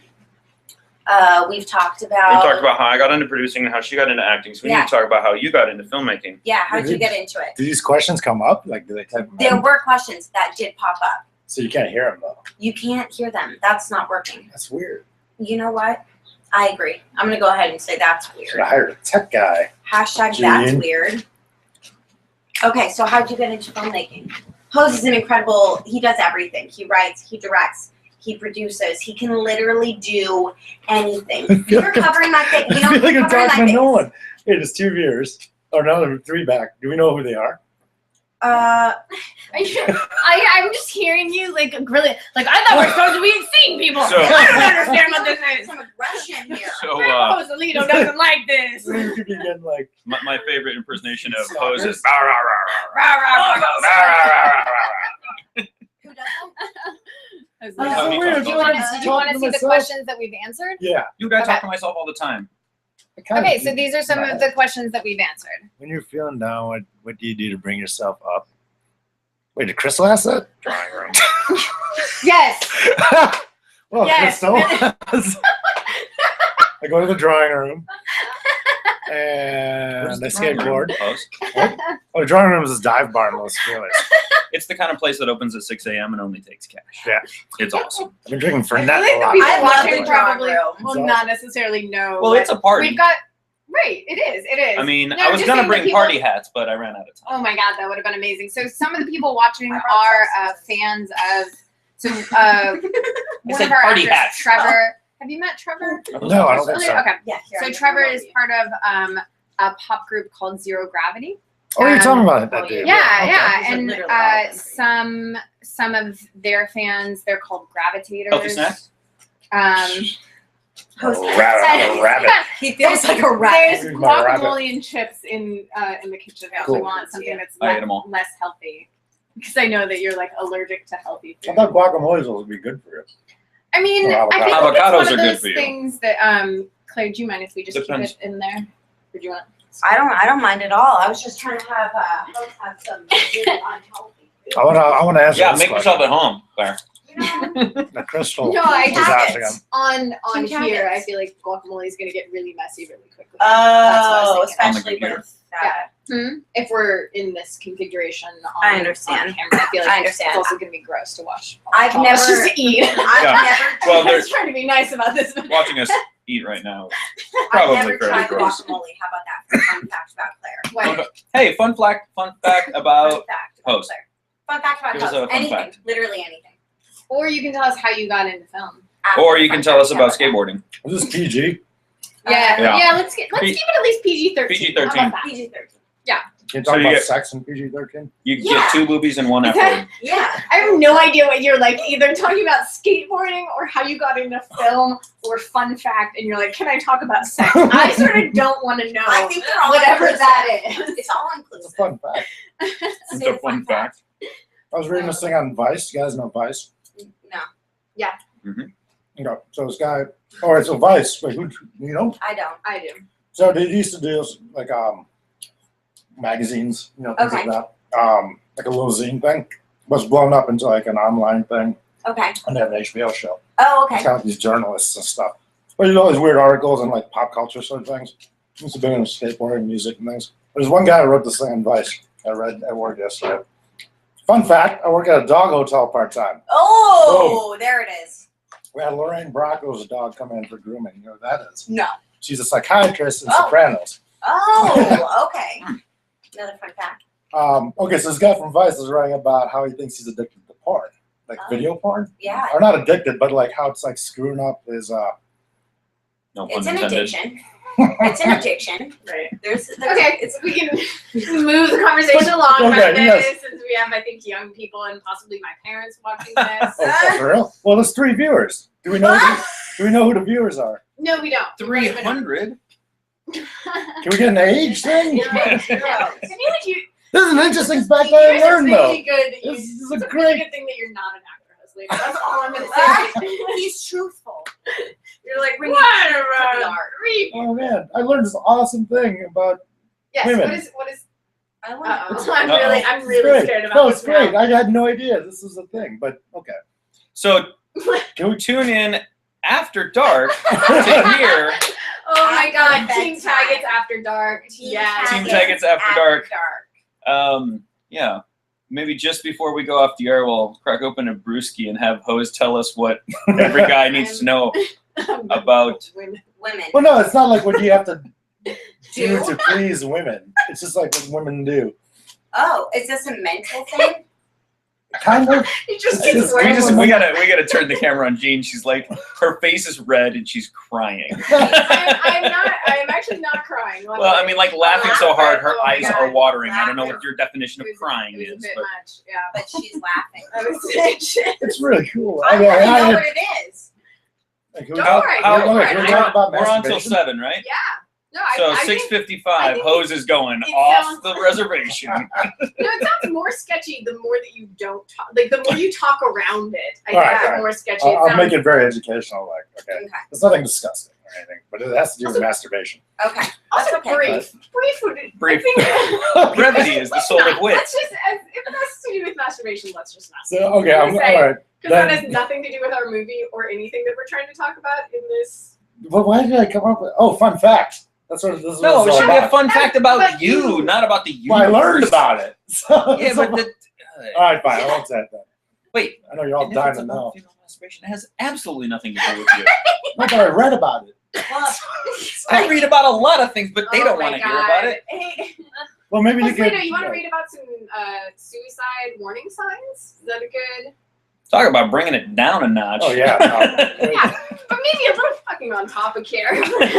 All right, fine. What TV shows do you guys gals watch? What's your favorite of these shows? Ooh, Why? I'm the Crystal. only person left on the planet who has not seen all of Breaking Bad. Breaking Bad. Don't tell me how it Yeah, ends. you I are. think I already know. I'm in the Yeah. middle of season 4. I would love for someone to just start Here, typing up the entire thing. So, Yeah, The apples. I just yeah, finished. into my belly. Are they done? And Because I can put Hezbollah. up more. Oh yeah, I put the bowl over there. Okay. I don't watch a lot of networky sort of shows, but I just finished watching Unbreakable Kimmy Schmidt. Oh my And God! it's really good. I did a graphic for the movie of that today. You did? Yeah. It's awesome. Yeah, It's great. I'll show you. Oh, slightly on topic. I was reading a little bit today about Keith Moon, the drummer from The Who, who was not a member of the 27 Club because he died at age 32, but in all other respects, pretty much achieved that same Yeah. status. Wait, he died when he's 32? Yeah, and here's a fun fact about Keith Moon, Oh, sweet. who's not a member of the 27 Right. Club, who died at age 32. The 2012 London Olympic Committee Yeah. contacted the Who's management company Mhm. asking if Keith Moon would appear at the 2012 Olympics. Keith Moon died in 1978. That's Wow. Hey, who's He's a legend. That means you're a legend. Who's the Who drummer then? Right? That's been. Oh, so Zach Starkey, Mhm. the son of Ringo Starr. has Mhm. been the Who drummer for the last several Wow. years. So when I saw the Who live like 2 years ago, Zach Starkey was playing and literally channeling Keith Moon. I mean, they were showing Really? Crazy. old black and white video of Keith Moon like on the big screen during like while he was drumming and like doing his drum solo and stuff like that. And he'd swear to God he was just like channeling the ghost of Keith Moon. It That's- was amazing. that's It's really crazy. amazing. So he died in 1978. Yeah. Oh, so who's the guy that came after Keith Moon? They had a couple of other drummers, like because they actually continued touring as the Who immediately after his death Right. with another drummer. Because I always thought this guy was Keith Moon for some reason. I'll try to find a picture. Oh, okay. Apparently I was Yeah, so not a member of the 27 Club, but by all Right. other rights, kind of in that same Yeah. league. You know what I mean? Yeah. Yeah, somebody else was asking me about somebody who. Jeff Buckley. I don't think Jeff Buckley was in the 27 Club, but both Oh. Jeff Buckley and his dad died pretty young. How old was Elliott Smith? Oh. He was not He was under 27, 27, wasn't he? Was he? Was he that young? older. Older? Oh, yeah. He was under 40, I know that. Oh, drummers for the Who. Although I don't think he committed He was suicide. 34. I'm just going to create some Who was? controversy here. Elliot Smith. I think he was murdered. Really? That's a very I really do. yeah. That's a There are fair- some. I don't take a side on that one. Although take it aside. I think there's a chance that Kurt Cobain did not commit suicide. Well, Yeah, Geez, there that were really weren't there messes up two the guys who wrote a book about that after they did a bunch of research? Yeah. And I was kind of fascinated by that particular Yeah. conspiracy theory. But what makes you think that? Same thing or something else? Yeah, I mean, I've read the books. Actually, when I was in high school, I wrote a research paper about it. Makes you nervous. I thought you were gonna tip over. I mean, the three of us. I think you're like Thump. Who yeah. is this guy? Jeff Buckley was 30. He's 30. Mm-hmm. That was like producer work in action. Yeah, he guys. was the first one to join. I think after Yeah. Keith died. I'll In do case these. you wonder what producers have to put up with. What was it? I was gonna say I was gonna jump on something like that. What were we talking about? Oh my god, you guys, that's crazy. What? Who are we talking about? What were we talking about? Oh, someone. Oh, you know about that new Kurt Cobain doc coming out, Oh, right? I really Yeah. want to see that. Yeah. Actually, no, so I I- just found out that one of our classmates was an assistant editor on that. Kieran Vibey. Oh, okay. Nice. I know I think the- I saw something on Facebook. Barb Steele cut that. Oh, she did. Yeah, she knows. Oh. She knows Kurt Cobain. What's the daughter's name now? But- Francis Bean. But my Yeah. buddy Kieran was the assistant editor on That's that. awesome. Really? That's really cool. Yeah, I just found that out yesterday. He probably knows Barb. Wow. And so it's called Montage of Heck, Mhm. and I tried to see it at Sundance. Yes. I saw you at Sundance. Yep. The screening I tried to get into was in Salt Lake City, not Park City, and I couldn't get there in time, so I didn't see it, but I really wanted to. And then now it's in a limited theatrical release, isn't it? I don't know. I haven't. I mean, I saw that it's. Yeah, I think it is limited theatrical. Yeah, but I mean, Kurt Yeah. Cobain. That's not off topic. Yeah, no. Remember the that is- 27 yeah. Club? Y'all know what the 27 Club is? Oh, BT Dubs? explain what the 27. Well, why don't we have somebody ask us the question and then you can answer it? Hey, you guys, what is the 27 Club? Oh, shush. Get it on your Google device. Hashtag 27 Club. Hashtag zip it. Oh, I was gonna tweet it, but Oh, cool. Oh, my grandmother and aunt and cousin are watching. So You're what? my grandmother and aunt and cousin are watching Right now? Right now. Yeah. I bet you're dying to know Male or that fun female? fact I learned. Male or female cousins? Female. Oh, well, then I guess I should probably tell the story. How's Nope. Nope. Great story. That's I really awesome. there we That's go. amazing. I'm gonna let's see. find out I'll tell you guys. this female fun fact after we go off air because I want to know. 6:55. Well, you guys probably already know. That's. I mean, Well, I'm sure Because we do. you guys are smart. Well, I mean, we have, we have that thing. You have that thing. We I have that asked a thing. question. I don't know if it's gonna show up.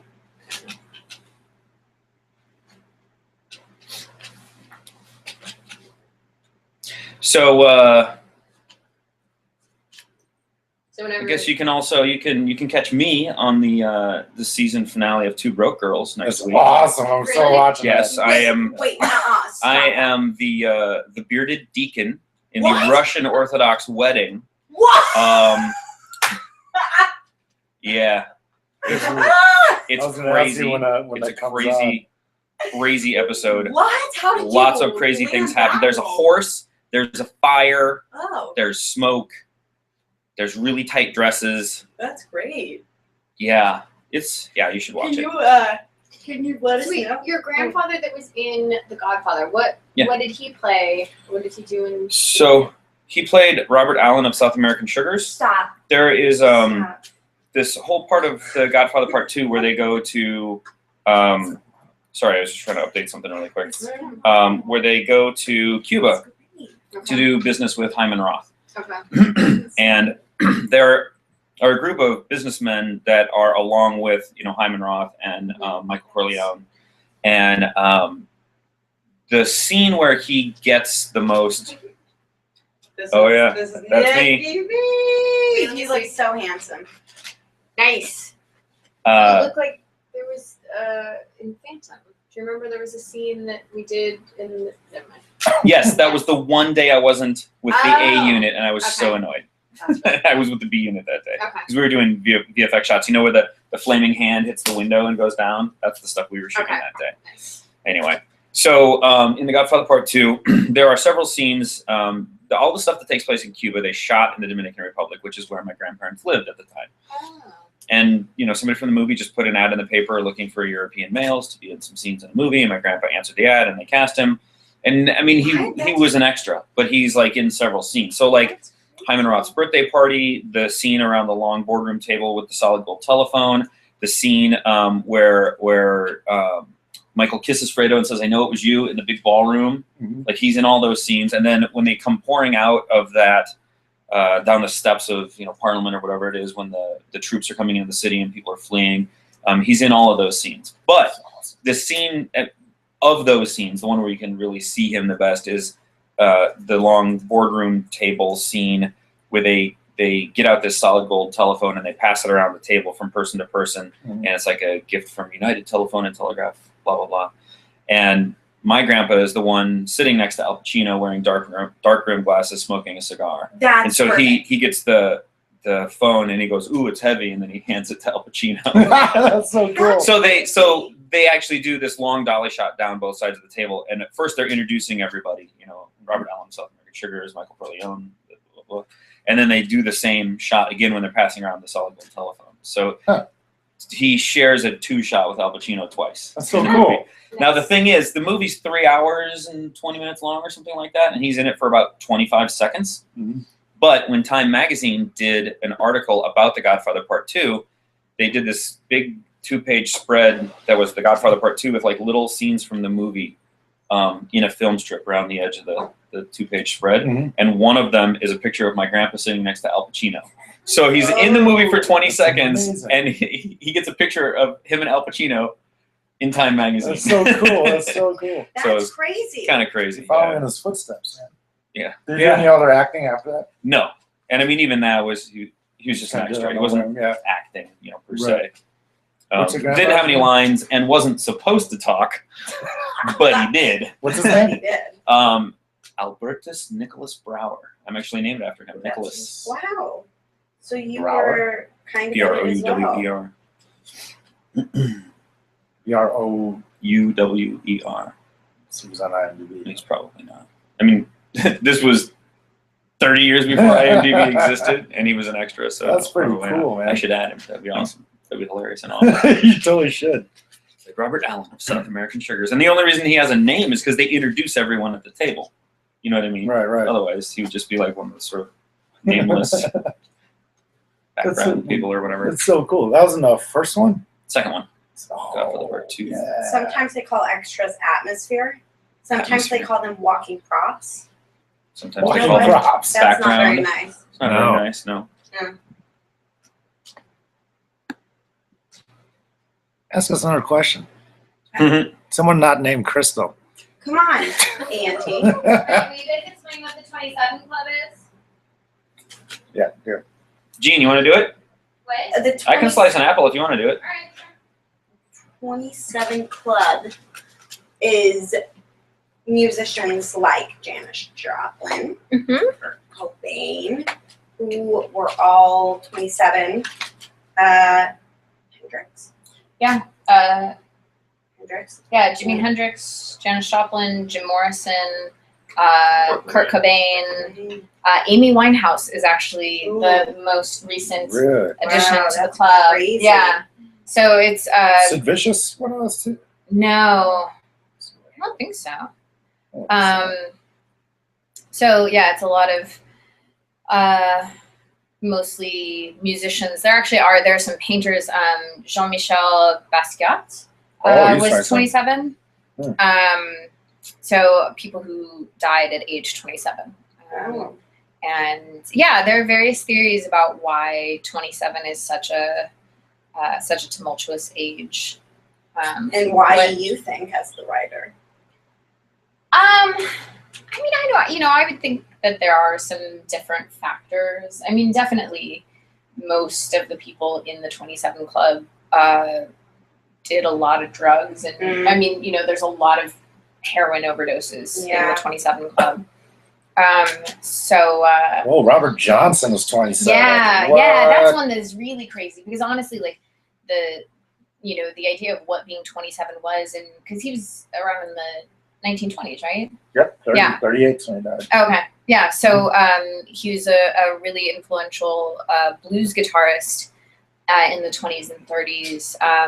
Jack White is actually very much inspired by Wow. Robert Johnson. Mhm. Oh, interesting. He was like the blues guy. Yeah, Like, yeah. started it or something. Yeah.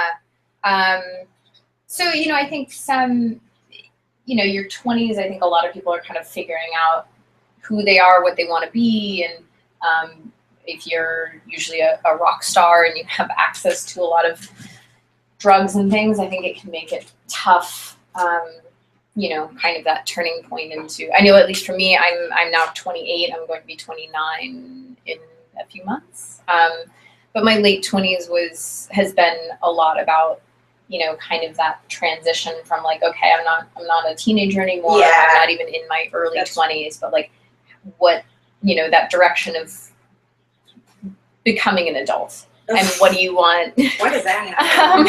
When does that happen? Yeah. Does that ever happen? So yeah, I don't know. To me, there has to be sort of something about that in the 27 Club thing. Well, Kristen Paff was Yeah. that's crazy. That's Yeah. kind of cool. Because she used to play bass for Hulk. Yeah. Oh.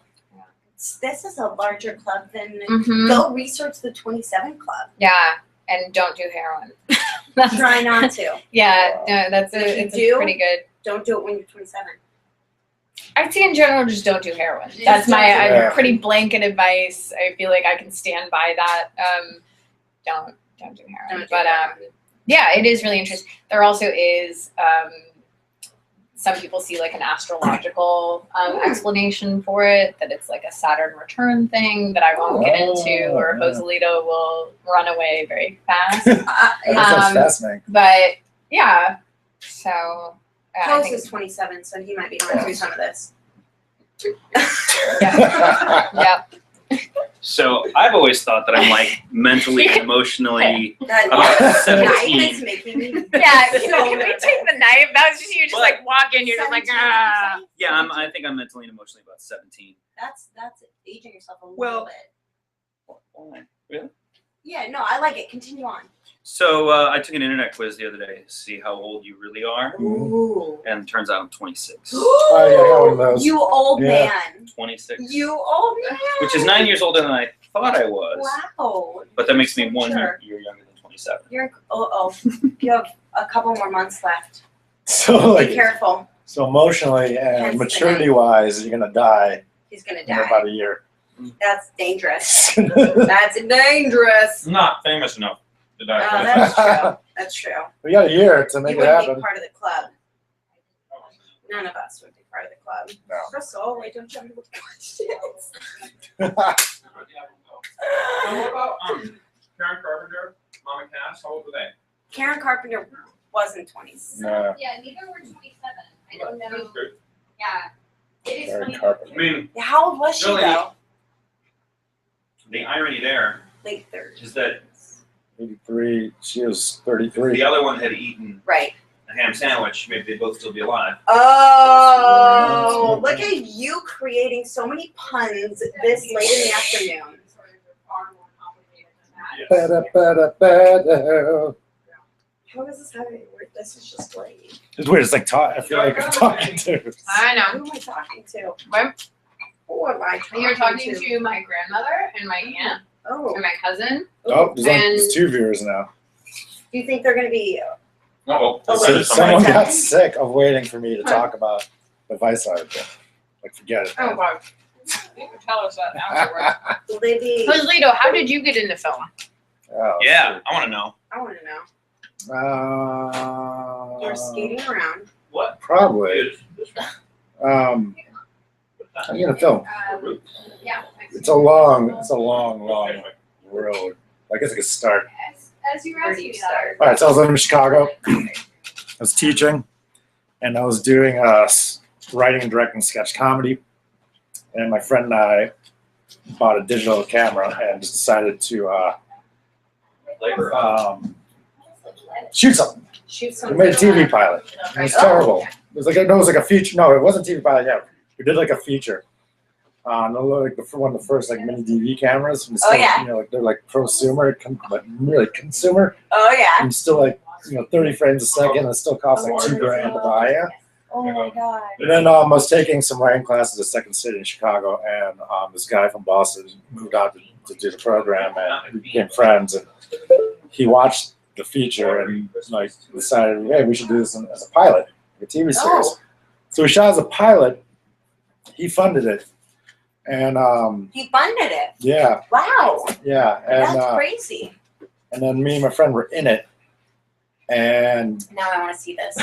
Now I can't wait. Now this is what we're I doing. have many DVDs of it. Uh-huh. It went up on cable access. What? We flew to Vegas to try to pitch it to Nappy. What? Yeah, That's crazy. it's easy to get stuff on cable access. So that's crazy. This is very exciting. But, Stop that. But so we wrote that, and we hired a crew and stuff. So a bunch of people I had met for like some weird screenwriting seminars from Indianapolis. They crewed us up for free. Yeah, I think so. And that was the first time I'd been on a set. Wow. You know, and then so we were all three of us were co-directing it. So if my friend and I weren't in it, we'd be directing from behind the camera. Okay. So I got my first taste of like camera directing there. Yeah. Oh, interesting. So I'd already been directing sketch comedy, which I really enjoyed. Right, but I thought I was just going to be writing screenplays and just writing. You know. So then I got a taste for that. Of directing. Of directing, yeah. Okay. And like, man, this is awesome. And then a few years later, I got separated. I was married, got separated. I was going through a divorce, applied to film schools to get my butt out of Chicago. And how many films have you written at this point already? I read, like, features I've written about 7 Oh my god. 7 or 8, Wow. about 1 a year. Wow. Kind of pretty much self-taught, you know, reading. And just, every time you write a new one, I don't show any. I show maybe one of them. And they're like, it's probably my last one. But like every time I wrote another one, it was, oh, this is way better than the first. Oh, interesting. Yeah. So like those are trash. But and then yeah, so I went to the USC, met these guys, and Nick and I started USC together. Mm-hmm. We're in the same semester. Well, and you know, I did everything. Tried to learn everything I could at USC. Really took advantage of it. It took me 4.5 years to finish. Did thesis. You know, the only thing I didn't learn to do really is sound. But I came out of it, I went in there wanting write and direct. I left there knowing that's what I wanted to do, is write and Wow. direct. That's incredible. Movies, Wow. features, not TV. I don't mess with that. I don't like messing around with TV. And what about Idea of film writers is it? is terrible. What's that? what? What is it about film that you're so in love with? I am too. So I want to Because I don't know. It's you're there for like a couple hours, and that's all you have to worry about. You don't have to worry, you know, unless there's stupid sequels or whatever. But you you have to wait till next season Yeah. for next whatever episodes. Absolutely. And I like it that I don't necessarily have to co-write with anyone. Yeah. That's the Oh, hardest for thing. sure. I'm very particular about who I write with. And Yeah. there's only 2 people I can really do it, and still that's big pay. Yeah. Yeah. No. Yep. So like That I makes like, and that's what I grew up on movies. Yeah. You know, TV was kind of like, I like watching TV and not having to study it. Oh yeah. No. Me too. Yeah. And since I've been in film school, like I actually started going to watch like movies, like blockbuster movies and stuff that, like I love blockbusters, but I'd go watch movies like Transformers and things like that, Okay. just so I wouldn't have to study those either. Yeah. You know, and as I'm the long- same way. So as long as it just took me out for like 2 Yep, hours, I'm the same way. I left that. I'm like, Oh, all right, I can't say I hated a movie if Yeah. it got me into a different place. Right. Oh God, I'm the same way. Yeah, so- Otherwise, you're just sitting there and you're analyzing and Right. every bit of it. Yeah. Mhm. So Interesting. that's I mean, I can remember. Like I remember when I saw, I don't know how old it was, Octopussy at the theater, James Bond. Mhm. That was in Walworth, and you were in that square. There used to be a movie Oh, theater. Oh, okay. right. Yeah, and I remember seeing, I believe it was Empire Strikes Back at the theater and Return of the Jedi. Okay. And I remember seeing Unforgiven at the theater, and I remember seeing movies like Silverado, parents were big into James Bond and westerns Okay. and Clint Eastwood. I'm trying to think. So like there was specific, and those were all was like Unforgiven was '92, so I was a senior in high school. But everything else before that was I was a kid. You know, and Interesting. I remember those are very, very memorable. And I remember seeing like Alien for the first time, and scared. The first Alien? Yeah, Oh wow. it was like on. I saw. It wasn't at the theater. It was like on early cable. You know, like early HBO when they would just show the same 4 movies over and over and over. Oh yeah. You know? Yes. That's so Where they'd be Really? like, this month we're showing Heathers. Yes, Every day. Every day. all day. Every other movie. It was. And then yeah, man, it's yeah. There's something about movies. It's 2 That hours. should be the title of your book. Something about movies. Something about Yeah, movies. something about movies, which someone's gonna write for me, right? Already done. Just But yeah, I think this was missing, man. Like Netflix and watching stuff at home was awesome, and like even on my phone because it gives me something to do at work on breaks and things like that, or when I'm sitting around. But something about going to theaters still, that's getting lost. You know? Yeah, absolutely. you can't distract. You can't get up and get a snack. Right. I've always hated watching movies at a party because there's Oh, so many God. distractions. Yeah. Oh Yeah. yeah. And I yeah. feel like a movie, apart from a television show, a movie is designed to be in a darkened room Yep. with phenomenal sound. Yeah. It's your only focus. There are no breaks. Yeah. It's like you're completely sucked in for 90 minutes or 3.5 Right. hours, depending on who the director is. Yeah. But yeah, like when I watch a movie, I like to watch a movie. Yeah. You know, even if it's at home, like I turn off all the lights and crank up the Yeah. sound and just watch the movie. Just sit there. And then the interruptions annoy me that much. I know, I hate it. Yeah. I used to hate going to see movies with my ex-girlfriend because she would just talk and comment the entire time, and it even. Oh, that's not very realistic. Be quiet. She would never say Hate that. So we have a question Okay. from a friend of mine, Lilu. Lee. Hello, Lilu. So she said, "What's your first memory?" Like It's an interesting- ever? Ever? That's what it sounds like. I assume that what was your first memory? What's your first memory ever?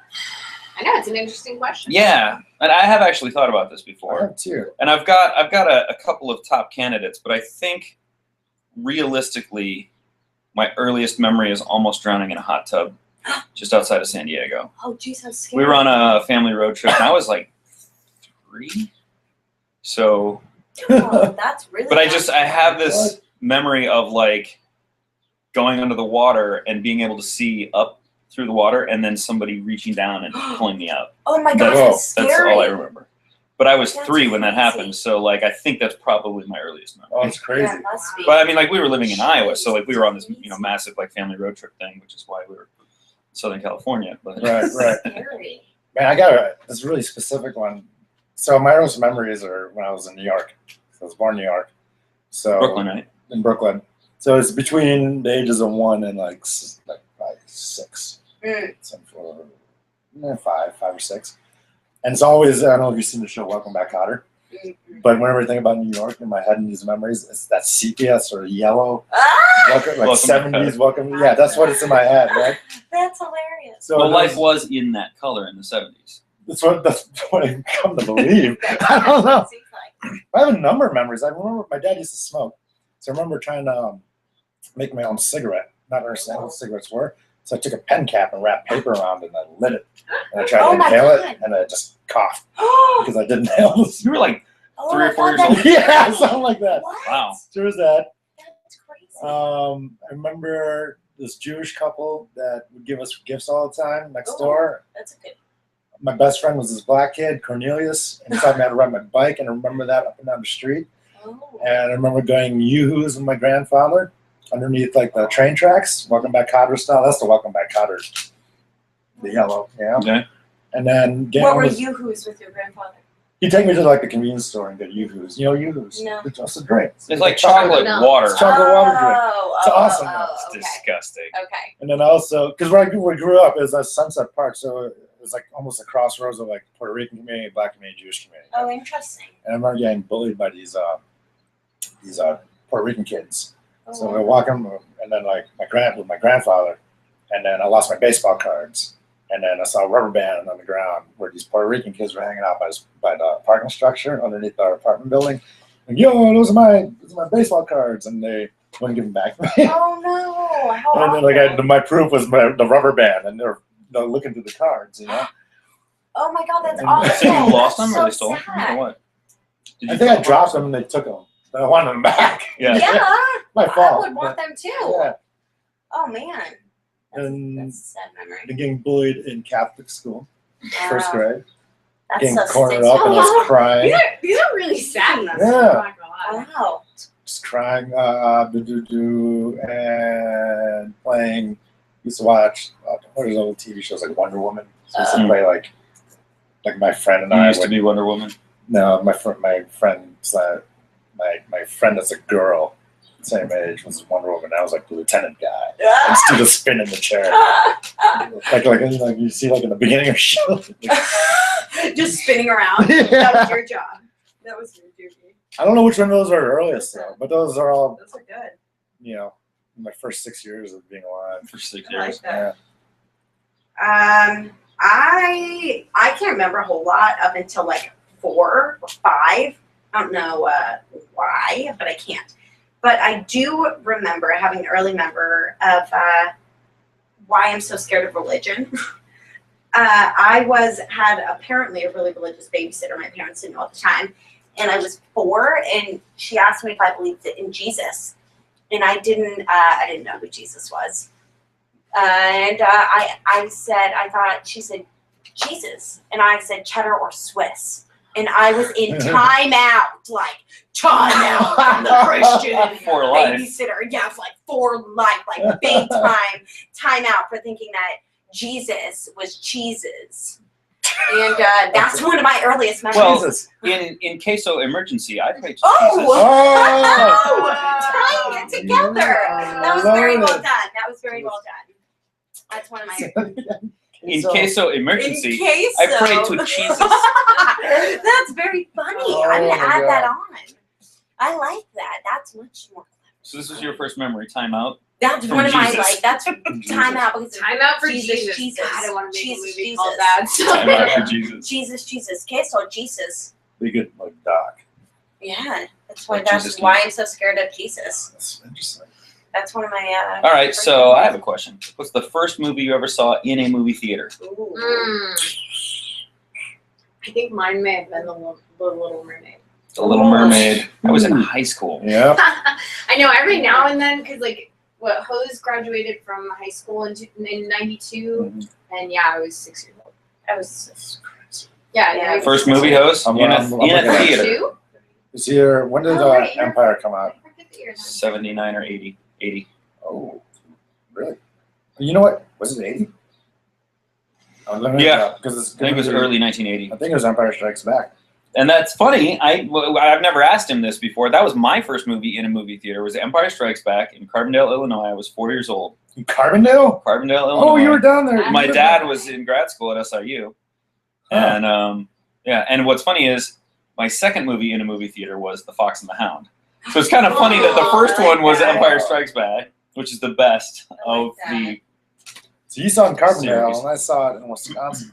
in Wisconsin. And then I saw, and then a year later, or probably less than a year later, in Iowa Falls, Iowa, I saw The Fox and the Hound. Fox and the I remember Wow. sitting in the balcony of the old movie theater in Iowa Falls, which is almost like a historic landmark or something. Now. It's Right. really cool. Man, I remember so my dad's driving us home from Empire Strikes Back, and it's nighttime. I remember looking out the windows going, no, can't be his father. Can't be his father. Thinking about it, Right. see, your mind was still analyzing the film at that young an age. Well, no, that was a story thing, though. So I wasn't out. I was just like, it can't be his dad. It just wrecked me. But see, it affected you that And I had way. never seen It doesn't Star Wars. affect- I had never seen doesn't Star affect all Wars, so young like I didn't have a point Exactly, of yeah. reference either. What's that? I had never seen Star Wars, and I was 4, so like I didn't have a point of reference for, Mhm. what that meant that Darth Vader was his father, and I knew he was the bad guy. Or whatever. I think I was more That's all taken by you needed. like I'm 4 years old. I'm sitting in a movie theater, and the movie essentially opens with like the ice planet of Hoth and these giant AT-AT walkers. I was Yeah. just hooked, Yeah. and In it. 25 years later, wound up at, George Lucas's alma mater film school. So That's pretty interesting. full circle, baby. Full It is circle. 35 years later, isn't it? 25 years later. 25? When we went to film school. Oh. Oh, 28 yeah, years today. later. Today, I'm thinking 2015. Yeah. That movie came out 35 years ago. What's the first movie you East to saw? West. Well, we didn't have movie theaters really in Oman. So, In Omaha? in Oman, in Omaha. So I must have been over 5. So, you know what? I have no idea. I literally have no idea. I don't know. I didn't like cartoons or animated movies. I only would watch movies with real people, as I called it. Mhm. And I do remember just loving watching real people. I wouldn't Playing watch pretend people. playing pretend Yes. people. But yeah, no, I wouldn't watch any cartoons. Like when I was little, never was into that. I think I like to study the real people. And so I don't know what my first Was movie Barney a real people? Yeah, all the kids. I wanted to be one of those kids. Right. We have another question? No, I was gonna say, I'll pop in here for a second. So we want to say thank you to Julian Curry. He is an artist and graphic designer and also a filmmaker, and he volunteered his services on Facebook. Wow, thank you. Yeah. Thank So you, Julian. we really appreciate everyone chipping in. We do. Thank you. Julian. Real cold, sir. Oh, thank you. Oh, and it's 6:23. I will bring over. I'm just gonna grab some in the kitchen. I'll come back. Ooh, I could do a magic trick. Okay. Oh, so you should be Hey, you guys can't watch that. Oh, Hey, why not? because we're gonna know. It might just be an illusion and not real magic. Oh, it's not real Illusion, magic. Michael. It's not real magic. Who wants to? Darcy, can I use your height for a minute? Yes? Bottle line. We're keeping this going. We're keeping this going. How's your March Madness been? I'm Yeah, killing it. killing I'm it. only 2 points back from getting the people in first place. Wow, well done. I Very did well day done. one. You were Solely in first place. nicely Yeah, done. it was Your awesome. madness is going very well. It's been day 1, day 3. I was in first, but I'm only 2 points behind now, and I Wow. think the pot's something like $500. Jeez, really? That's great. Which I need really bad. Yeah, that's very exciting. Going better than Nick's I'm March Wisconsin, Madness. baby. What's happening? Oh Yeah, how's Wisconsin doing in the big dance? Right, or Sweet 16. They're doing good. Yeah? But I'm tied for third into my brackets. I'm only 2 points from. I got 48. The highest is 50. Next round's where I take it back over. Oh my God, how exciting! I know. So I was gonna actually, if you're just gonna sit on your phone, then I'll take your seat for a minute. Yeah, dude. Actually, I don't know. Yeah. Get some of those chips. All right. It's bouncing You up. So I was gonna open this bottle of wine. There's a story behind it. This is, let's see if we can. It's a Francis Ford Coppola director's cut wine, and I actually Not drinking any fucking Merlot! Sideways. I know. So I got this. It's the Belkin with the. Thank you very much. So I got this as part of, you know how Bevmo does the, you'll buy a bottle, they do some sales, you buy a bottle of wine and you get the second bottle of the same thing for like 5 cents. Okay. Yes. So you're getting Yes. it really cheap. So I actually got, I got 2 bottles of this. One was a gift for a director that I was working with, Oh, wow. and I got one to keep. And so when I wrote on there by 6/23/13 because I knew that I needed to motivate myself about directing because it is, something that you really no one is ever like, well, you should direct something. Like you direct something when you're like, all right, I'm making this thing happen. For sure. And so I set this that I would open this bottle of wine when I was celebrating something that I had directed. Oh, wow. And it's funny because I, since then, I shot, and I directed an episode of a web series that then it was supposed to be a series. So I didn't open it then because it was like, well, I'll open it after a couple. After we did the teaser, I didn't open it because it was like there was no kind of like moment to celebrate it, and so I thought I would open it today. I love that. So that we can celebrate this. Woohoo! I gonna love open- that. Congratulations, Well, Jean. congratulations to all of us. Very That's why I wanted to exciting. share it with you guys. Very I have no idea if exciting. the wine is actually good. I hope it is. Well, we'll find out. Yeah. It has had time to age. Haha, just kidding. Like 98% of what I eat. So.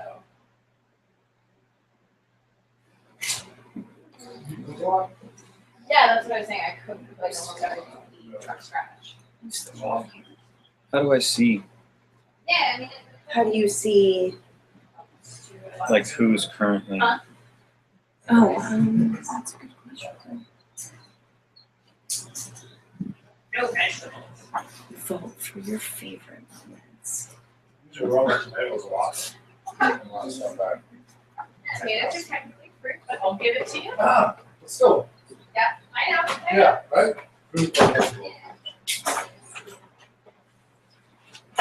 Yeah, I don't have any questions. You help me create that. Hey, Jean.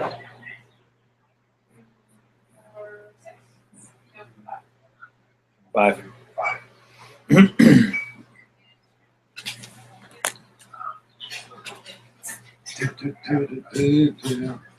What's this? That's us. You pull something out? But I'm watching it. There, it's like broadcasting it. Here, I'm like receiving it.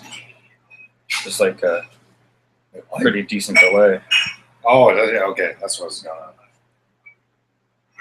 This is weird. You guys watching yourselves on? Yeah. So what I want to know is how do I Yeah. see who's watching? Yeah. I don't know. I mean, we should. I thought be you able to had a from- over there. You were telling me like who was watching. I could see, so on the main Google page for the event, you can see who's, so see, my aunt had written, that they're checking it out. So that's what I was saying. Oh, okay. Yeah. But I was just wondering, like, we can see that there are. Right. Yeah. I don't know. People can write to us and tell us who's watching right now. We have 4 viewers right now. Yeah, that's crazy. There you go. You guys want some wine now? Can we start Sure. the average girl's cocktail hour? Average Girl Cocktail Hour. Oh, 6:29 p.m. 30 seconds. We can start happy hour.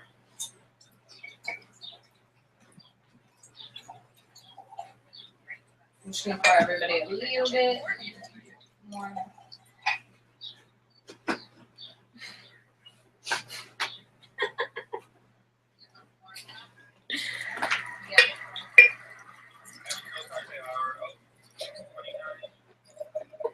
And you get a feedback loop. We're time traveling. Just a little bit. So errands to do still, so I gotta run. Or drive. Good. Thank you. I've seen you drink. Don't pretend like you're drinking and drive. You're like, oh my god, if I have a half glass of wine, I'm gonna be like too drunk to drive. I'm gonna remind you of that the next time I see you drive. I've been doing better.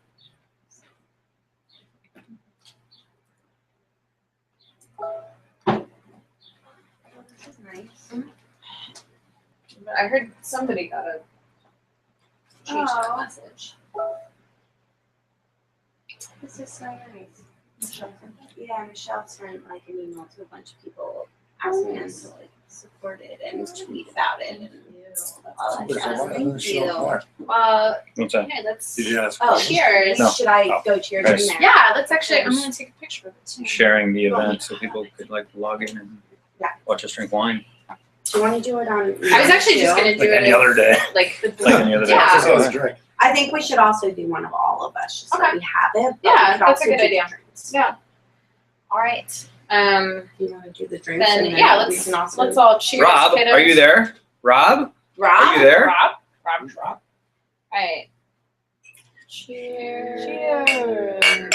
Cheers. Yay. Cheersing. We're all. Oh Whoa, God. careful, careful. And then The photo, I'll send it Yeah. to you right away. Okay. Okay, guys. Let me do that. is that good or bad? I don't know much about wine. Hey, But He's not a big wine drinker. It tastes super. there's fruity. Michelle. Good about Friday. Michelle. All right, guys. Crystal's taking a picture of us together. Focus, focus. Over here. We're taking photos. Ready? Yep. And one more. Is Can you that actually French? see me? Yeah. Okay. Can you see the lens? Oh yeah, we're good. All right. It's been So, a long Michelle couple wants hours. to know Yeah. about Michelle the wants to hang know. in there kitten. Yeah. Oh, I'll yeah. grab- yeah. We got to show you the hang in there kitten. Hang in there, kitten. Hang in there, kitten. I have to go Here. back a little ways. I think Here. there's Is our hang in there kitten and help the hang in there kitten. help the hang in there kitten. So donate and help the hang in there kitten is gonna thank you and love you and help you. Help us. Help make this film. Oh, I hope. Hang in there. Hashtag hang in there. This has been a few hours of this. Hashtag hang in there. So we are hashtag hanging in there with We are. congratulatory wine. We are hashtag hanging in there. So hashtag Coppola wine. hashtag Coppola wine. Hashtag hanging in Hashtag there. I'm not drinking any more fucking Merlot. Hashtag we're not drinking any more Merlot. And hashtag thanks Mm. for joining in. PG-13. Sorry about the language. PG-13. Come on, Nikki B. But thank you for joining in this chat, everyone. We've answered so many questions towards the beginning. I think the questions are. Oh, look! We can rewatch ourselves. Yeah. Exciting. Our questions of what we've answered all of our questions. Let's see what else. We had some Google troubles. It's To be true. honest, It's true. I feel like we've worked it out. we now. worked it out. Yeah. We worked through it. I feel like people are at least they can communicate with us. Yeah, and I like through that. Many social media channels. Yeah, I always say work through it instead of eating it and. All right. You didn't respond. Oh my god, that's super rude. You're so rude. That's so rude. I'm super rude. I'd actually seen that at one point and meant to ask you to RSVP, and then I was like, that's fine. Because I knew that you'd RSVP Well, to the Facebook event. That's and my other. Oh, yeah, I don't understand Google Plus. That's the thing, and I that's don't why. get Yeah. it. Anyways, we should talk to people that are watching us right now because this is probably really boring to.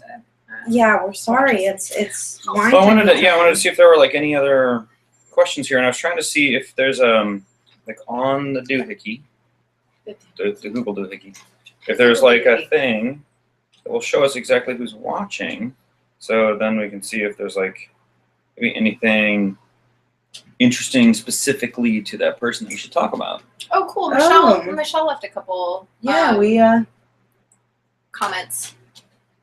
Yay. Oh, how nice. Yeah, we should check out Yeah. our Thank you, crowdfuding Michelle. page. We Oh, should. yeah. Check out Let's go to the phone bank, shall we? Let's go to the old Wow. phone bank. Somebody. Hide the booze. Hide it. Hide the Hide booze. it. Somebody's here. Come on in. I'm Crystal. Hi, I'm Alexandra Lexi. Sorry. How's it going? Good. It's good. Come on in. Thank you for coming. Of course, I'm sorry. No, no. Hi, Claire. Oh, Hi. Nice to finally meet you. This is our associate producer. Hello. Hi. Hi. Nice to meet you. I've read all about you. I'm Nick. Nick, Cool. nice to meet you. Well, yeah, if you want to take a seat. Take a and seat. We're doing this live No. chat thing. I'm ready to stand. Okay. How was set today? It was good. I'm glad I was Producer, actors in this. I was acting. in this one. Yeah, and you were pregnant on I was set. pregnant. Yeah, that's really funny.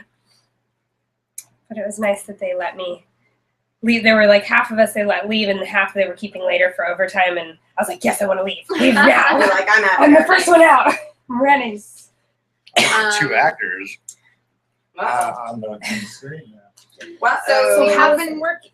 Hmm? How is this working? It's going all right. It's been a little. We thought that people could video chat with us, and that doesn't seem to be working, but people have been leaving us questions and comments, and also tweeting questions at us and Facebooking, and so yeah. And we were already a fourth of the way there. Yeah. That's what I was. I know. Facebooked that. I'm like, what? First Yeah. hour. That's great. Yeah, and I know we're up to at least 26% now. I was just gonna check and see. That's awesome. That's crazy. Yeah, so it's super exciting. Yeah, Jeffrey Gordon. Oh, that's my uncle. Donated too. So if you want to on camera thank you, Uncle Jeff. I love you. Where does Uncle Jeff live? Thank you. Uncle Jeff lives in Virginia, in West Virginia. Okay. In West Virginia, and my family's all over the world. I'm very lucky. Yeah. And I have an excuse to visit people. Yes, that's always good to Everywhere. have an excuse. Oh yeah. So what set were you on today? It's called Extend. Yeah. Extend. It's an A, so I guess Extend. It's a show. It's starring Holly Berry, but she wasn't in the scene. Oh, okay. I guess they're on their second season right now. How exciting. I got to see Jeffrey Dean Morgan. He's, you know who he is? Yeah. He's very good. Like, he's taller than I thought he would be. But also like thinner than I thought he'd be because he seems so like. Yeah, interesting. And he was like just kind of more trim and tall. I'm always amazed at how it seems like the people who seem like even sort of big on screen are like still small, and you're like, oh my god, that's what's terrifying about being on camera. Is, you know, it's literally the scariest thing in the whole world. Yeah. It's the scariest thing in the whole world. Yeah, absolutely. I looked at some of your headshots and I'm not figuring out where I saw them on Facebook or on your profile. I don't know anyway, and they were really good. Oh, really thank great. you. They're- I had them done on film so that there could be no like digital altering. It is what it is. What it is. Great, And I was that's smart. scared. I just checked. We're at 28% funded right now. Wait, that's That's amazing. awesome. That's That's incredible. super Like, exciting. that is incredibly exciting. So yeah, we have to thank Andrew Harper Oh, thank you, Andrew Harper. Thank you, Andrew. and Megan Berthold. Oh, that's okay. That's a family friend of mine, Megan. Cool. Yeah. So thank you guys so much. Thank you. Yeah, it's really exciting. I'm gonna keep taking pictures. So Lexi, we've been talking to people about like how did you get started in film? How did I get started? Yeah. Okay. Well, I got started in film. I always loved, acting things out and such, and I love movies. So I'd say the two things that started out for me were, I think I wrote this in my bio. I hated like writing out book reports, and so I asked my teacher if I could video the book report, and they thought that was a creative idea, and so I started using the camera and having that film medium for my performances.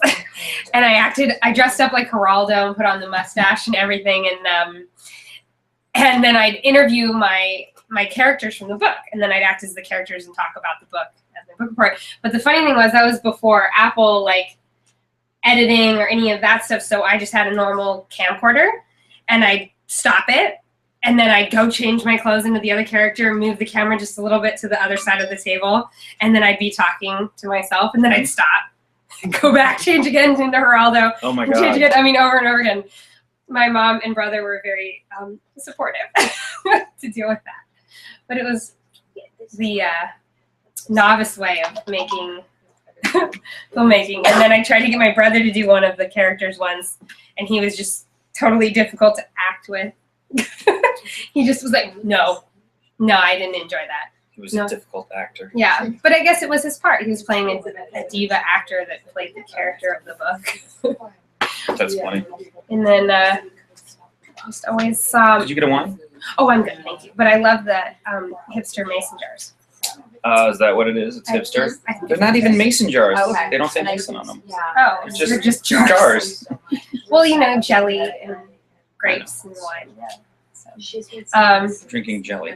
you're drinking liquid jelly. But yeah, so that was probably my first filming. And Oh, so you filming. should just like Yeah, I've recede seen into Kind the of ghost No, I recede see it. into the creepy darkness and just come out every once in a while. So you went to USC too. I did, I and like you? that part. Yeah. What year did you graduate? graduated in December 2011. Okay. I walked in May of 2011 because they only do commencement once a year. Yeah. But I actually got my diploma in December 2011. How about you? I walked in 2009. Okay. But well, I guess I finished December 2009, 2010. Okay. That area. Undergrad or grad? Undergrad. Were you grad? Production. I was a grad student. Great. In Production. film? Yeah, I was in film production. How about you? I was a theater major Oh, you with were? a film minor. Okay.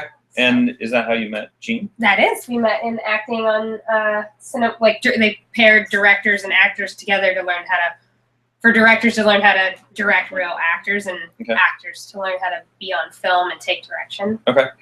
Yeah, it was a good start. Yeah. Did you like that class? Yeah. Yeah. Yeah, I did. I remember, it was an interesting, because I mostly, was usually like directing things that I had written, and it was interesting to direct because we directed scenes from existing movies. Mhm. Yeah. And, we did some like sex lives and videotape scenes. Mhm. And, yeah. And That's an old standard, actually, doing that. what was Ben Stiller's first movie that he directed? That one with Janine Garofalo and Oh. Winona Ryder and Bites. yes. Oh, yeah. There's a Yeah. lot of scenes from that. Yeah. What? Yep. Yeah. Well, don't you remember when we? Because the age group was correct. Oh, But remember when we would go over? There would be like 2 or 3 nights in a row where you could go over to the theater school and watch a bunch of. Yeah, I did that a couple times. Did you do it? Did you like it? But that was like they did Sex Lives and Videotape. They did Reality Bites. They did a whole bunch of like it was Silkwood? That like was a bunch another of the same ones every year. Oh, Yeah. is that what you were doing? Yeah, but yeah, it was. I went to that several times. I actually went to that after I graduated just to see who was That's there. right. That's And actually, that's where we got. Yeah, that's where we got the bass player for No Love Song. That's right. That's right. Remember? Yes, he was from that. Yeah. Yeah, Did you go to USC as well? I started the Same same year? time as him. yeah, you know, Nice. in the same semester. And you've been working together since? Yeah, pretty much. That's pretty cool. Yeah, I mean, like More so this last year. yeah, just during the Producing. past year, we've been doing a lot more. No. He's been writing and directing. Then I bring him on to produce. Produce. Cool. But yeah, it was like a year ago we realized like how many times we had worked together without really even thinking about it. Yeah. Like we should do more of this. Yeah. I worked with I mean Gina and I have talked about it, but with Ian for a little bit. You know him now. I guess these would be undergrad people. Yeah, so. they don't know the. Yeah. Yeah. But which one's Ian? Is he the guy, tall dude? He's tall, That one tall. shaggy hair, and the one. He was at your birthday here? Yeah. I know him through Alex Bernova. That's how I Oh, know okay. him. Yeah. Yeah. He's like, he does like editing or special Right. effects or Oh, whatever he it is. does. He does some 3D stuff. That's what it is, yeah. Yeah. Yeah. Yeah, so I'd actually known him before. Through Oh, her. Did you ever see that 3D video he did with Rum? It was like skateboarding and all these leaves, and it was 3D. It was like Sounds like something you would like though. I swear the 3D effects they did was better than most 3D movies I see. I'm always like, oh, I didn't need to wear these glasses for 2 hours. Right. All right. But the leaves and they really maximized what you can do. That's cool. That's cool. Was that a student film? What was that? No, it was after college. I Okay. don't know what it was for. My brain, that's why we need So what have you been doing since you graduated? I'm really overwhelmed. Acting. Got joined the union a few years ago. Okay. And auditioning and producing some small, short films and stuff for film festivals around local ones. Mhm. I worked for Sundance the last 2 years, Oh, cool. which was exciting. And Jean came out this. I think she was there the year before, but we didn't meet up. But we Yeah, met up Gina this and I year. met up this year too. The last day I was there, we went and had brunch together. Oh yeah, she said she was having brunch with her. Yeah. What movies did you see that you enjoyed? You know, I'm going to interject for Yeah, 1 go second, ahead. and thank you so much, Michelle Larget, my absolutely phenomenal manager, for contributing to this film. Thank you so much. Seriously, so grateful. thank you. Thank you. Thank you. She is a good manager. She is a great manager. I need a good manager. She is a great manager. Michelle, I'm looking you up. No more white girls We're on that looking- roster. we're looking at you. No more white girls I'm on that roster. Oh yeah, your film. Sundance. So I think I was actually attending because I had a film that I produced that was in Slam Dance. Oh yeah. It was premiering at Slam Dance. So I made a point of going to a couple of Slam Dance films and then, caught as many Sundance films as I could or whatever. And I think that my favorite film that I saw there that week was called 20 Years of Madness. It's a documentary that was at Slam Dance about a guy who goes back for his kind of like his 20th high school reunion, and he wants to sort of rekindle this old sketch comedy show that he used to do in high school called 30 Minutes of Madness. Oh, USC guys. Yeah, and it's some USC guys who made it, and it really hit home with me because when I was in college, I did a sketch comedy show called Fire Truck, and our 20th anniversary is this fall, and I've been wanting to get the guys together to do a 20th anniversary show. Yeah. And so that's exactly what Jerry White was doing, was he wanted to get the guys back together, the guys and girls, back together and do a 20th anniversary episode or whatever. And as he went about contacting everyone, he sort of found, and he felt like at that moment in his life that his life was in kind of disarray and he was a little bit directionless and he was trying to figure things out and stuff like that. And as he was contacting everybody, he found out they were all like that too, but like even worse. Like some of them were struggling with like mental health, and some of them were struggling with like drug addiction and things like that. So, so they went about making a 20th anniversary episode, but he brought a documentary film crew to document the entire thing, made a feature-length film out of this. And it was interesting because it was like all of these old sort of conflicts that were 20 years old kind of came to the surface again. And it was really interesting. It was pretty fascinating. So I really enjoyed that film. I saw several. There was another documentary or special program at SNL called Misery Loves Comedy. Okay. That the guy, he's so funny, he's in so many things. I don't know his name, but he produced, directed it, and a lot of great comedians were in it. Tom Hanks, Lisa Kudrow. Lisa Kudrow was there. Kevin Smith, he was there, and that was interesting. But I wish I had seen. I didn't even hear that one. I wish I had seen. Yeah, and I was kind of surprised at how small of a festival Slam Dance is.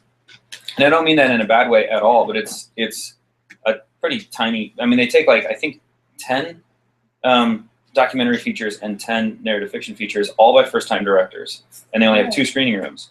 So it's really a very small festival, but it's right in the middle of the hoopla that is Sundance and Park City in January. Yeah. But I really enjoyed Slam Dance in that particular film. The last film I saw right before I left was called Cronies, and it was made by an NYU grad student. And I just felt like that movie was it was all black and white, except for the flashbacks were in color and shot on a different format. And I met the cinematographer at an NYU party at Sundance, which is why I went and saw the movie. But I wound up really liking the movie. It feels like a really fresh, like urban black version of American Graffiti. Like the whole thing takes place over the course of like a day or two, and I just really enjoyed it. I recommend it. I hope. Well, I'm sure it's going to get theatrical distribution, so everybody can go see it. I did hear some good things about Cronies, right? Cronies. So I bet it probably got distributed. And I think 2 of the 3 main guys, if not all 3 of them, were like first-time actors. Well, and did they do a good job? Killed it. Yeah. Great. So good, so natural. That's fantastic. That was cool. That's good to hear because a lot of movies they like want someone with a name already. They always say that for money. Obviously, it helps, but people need to take more chances on first-time actors. Just because they haven't been given the chance before doesn't mean they're unprofessional by any means. So that's great. Did you go to Sundance too? I did not. I'm not going until I get a movie in there.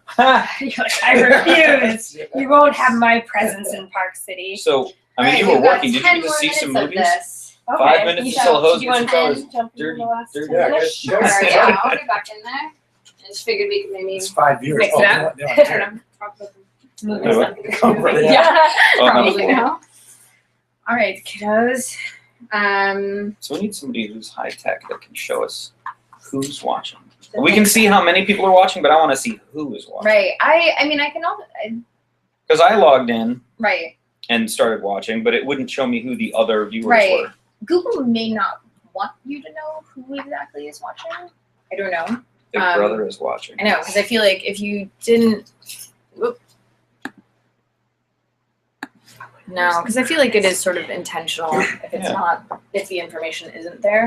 But Where did yeah, it say how many? Oh, I at the bottom see. there. Yeah, yeah. Well, I guess we can talk about what the next steps for the film are. Yeah. So what's our so- latest count? We're at 28%. 28%. Thank you, Great. everyone. Super That's exciting. Thank amazing. you guys so much. 4 hours. Too late. You can't hear it. I know, I think Working on that's it. All right. We've made it past. We've made it past 27. Yes, we did. Yay. That is a very good point. So this is for pre-production funds, and for people who don't work in film and maybe don't know what pre-production is. It's the planning stages of the film. We are getting ready for shooting the film. So we're casting the film, we're finding locations. That's what some of the funds that we're looking for are for if we need to do an out-of-state location scout, because different states have film incentives. And I know I was trying to get rid of that earlier. I know we were trying Sorry. to, but I was No. drawing noses on it. Yeah, so this is a really exciting time in the film. It is the very early stages. It will still take us quite a while to plan for production and then, actually shoot the movie and then edit the movie.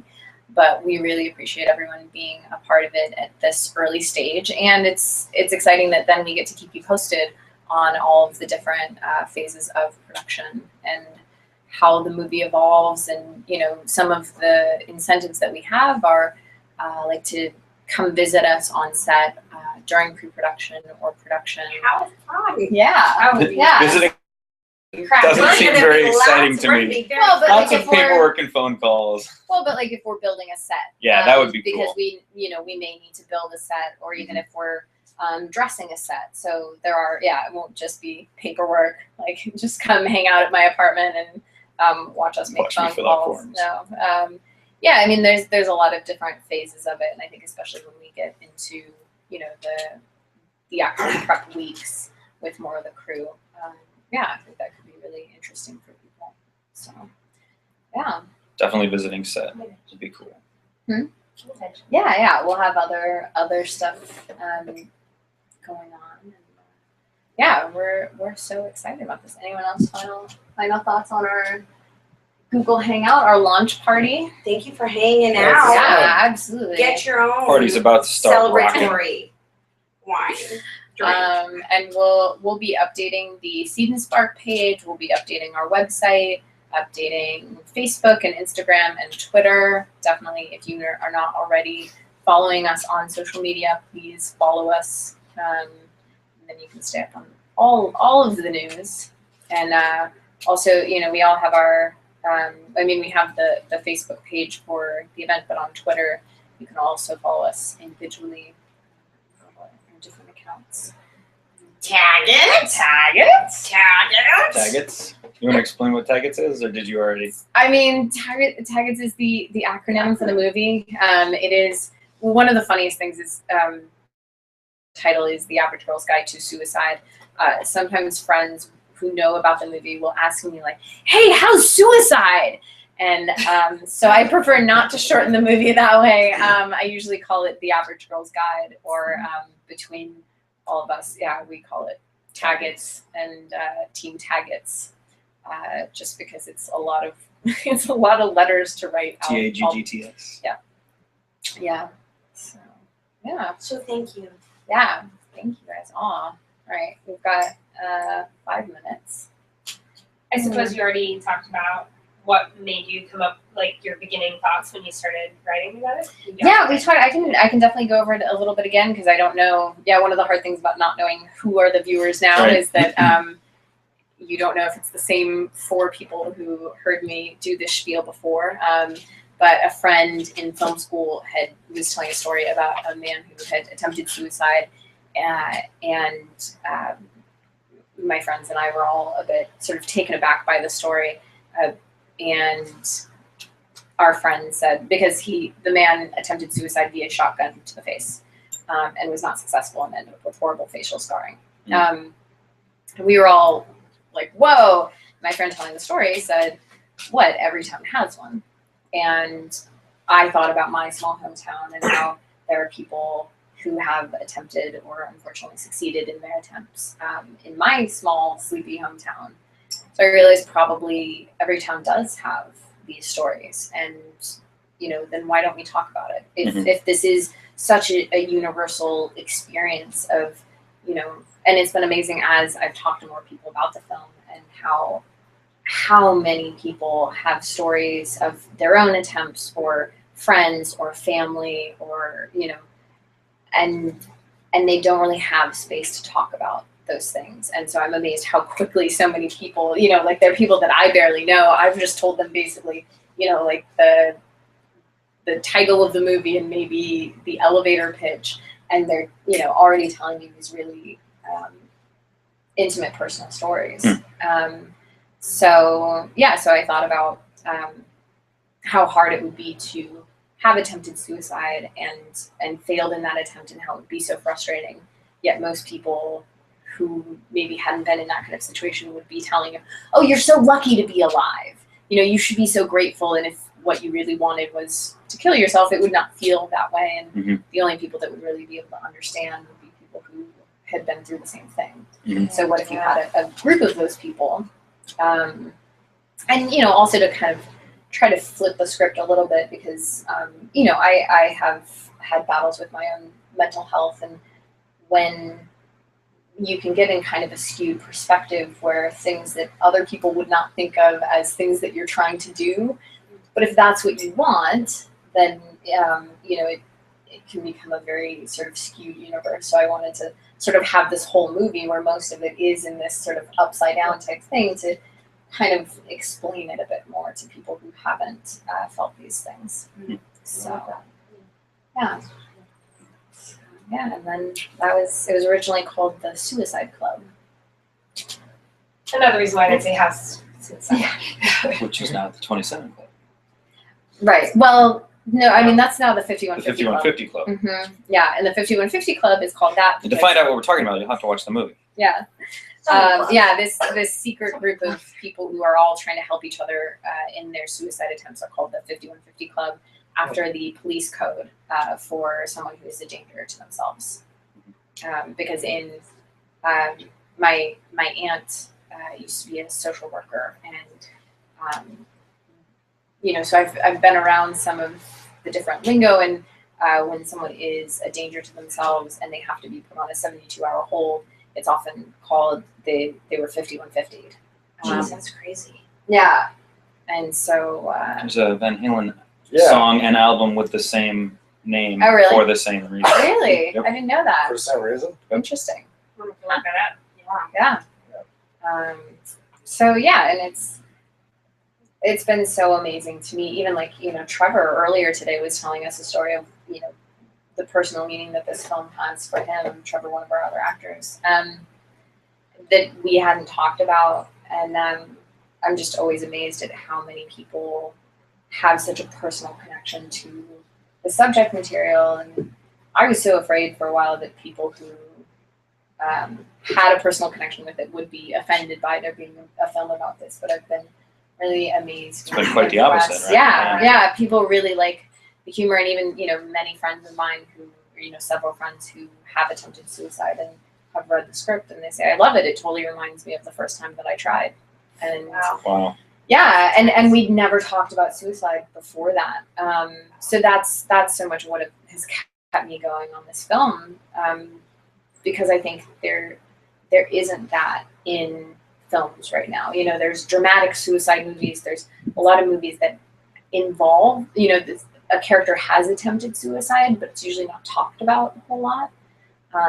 Even like Little Miss Sunshine. Yeah, that's my mind. Or The Odd Couple starts with a suicide attempt. Now that this has been my life for so many years, I have a catalog of all of the movies in my brain. But so I kind of wanted to create something that was like, okay, let's not just like have this as something that's sort of off to the side that we don't talk about. Like this is Front it. and center. We're getting real with this. So. Well, cool. All right. It's gonna be real and funny. And real funny. Real Darkly funny. funny. Real funny. All right. Well, it is now 7:01. Well, thank you So for thank you tuning guys in. so much. Thank you, guys. And we'll see you on social media. We'll see you on social media. Cheers. Cheers.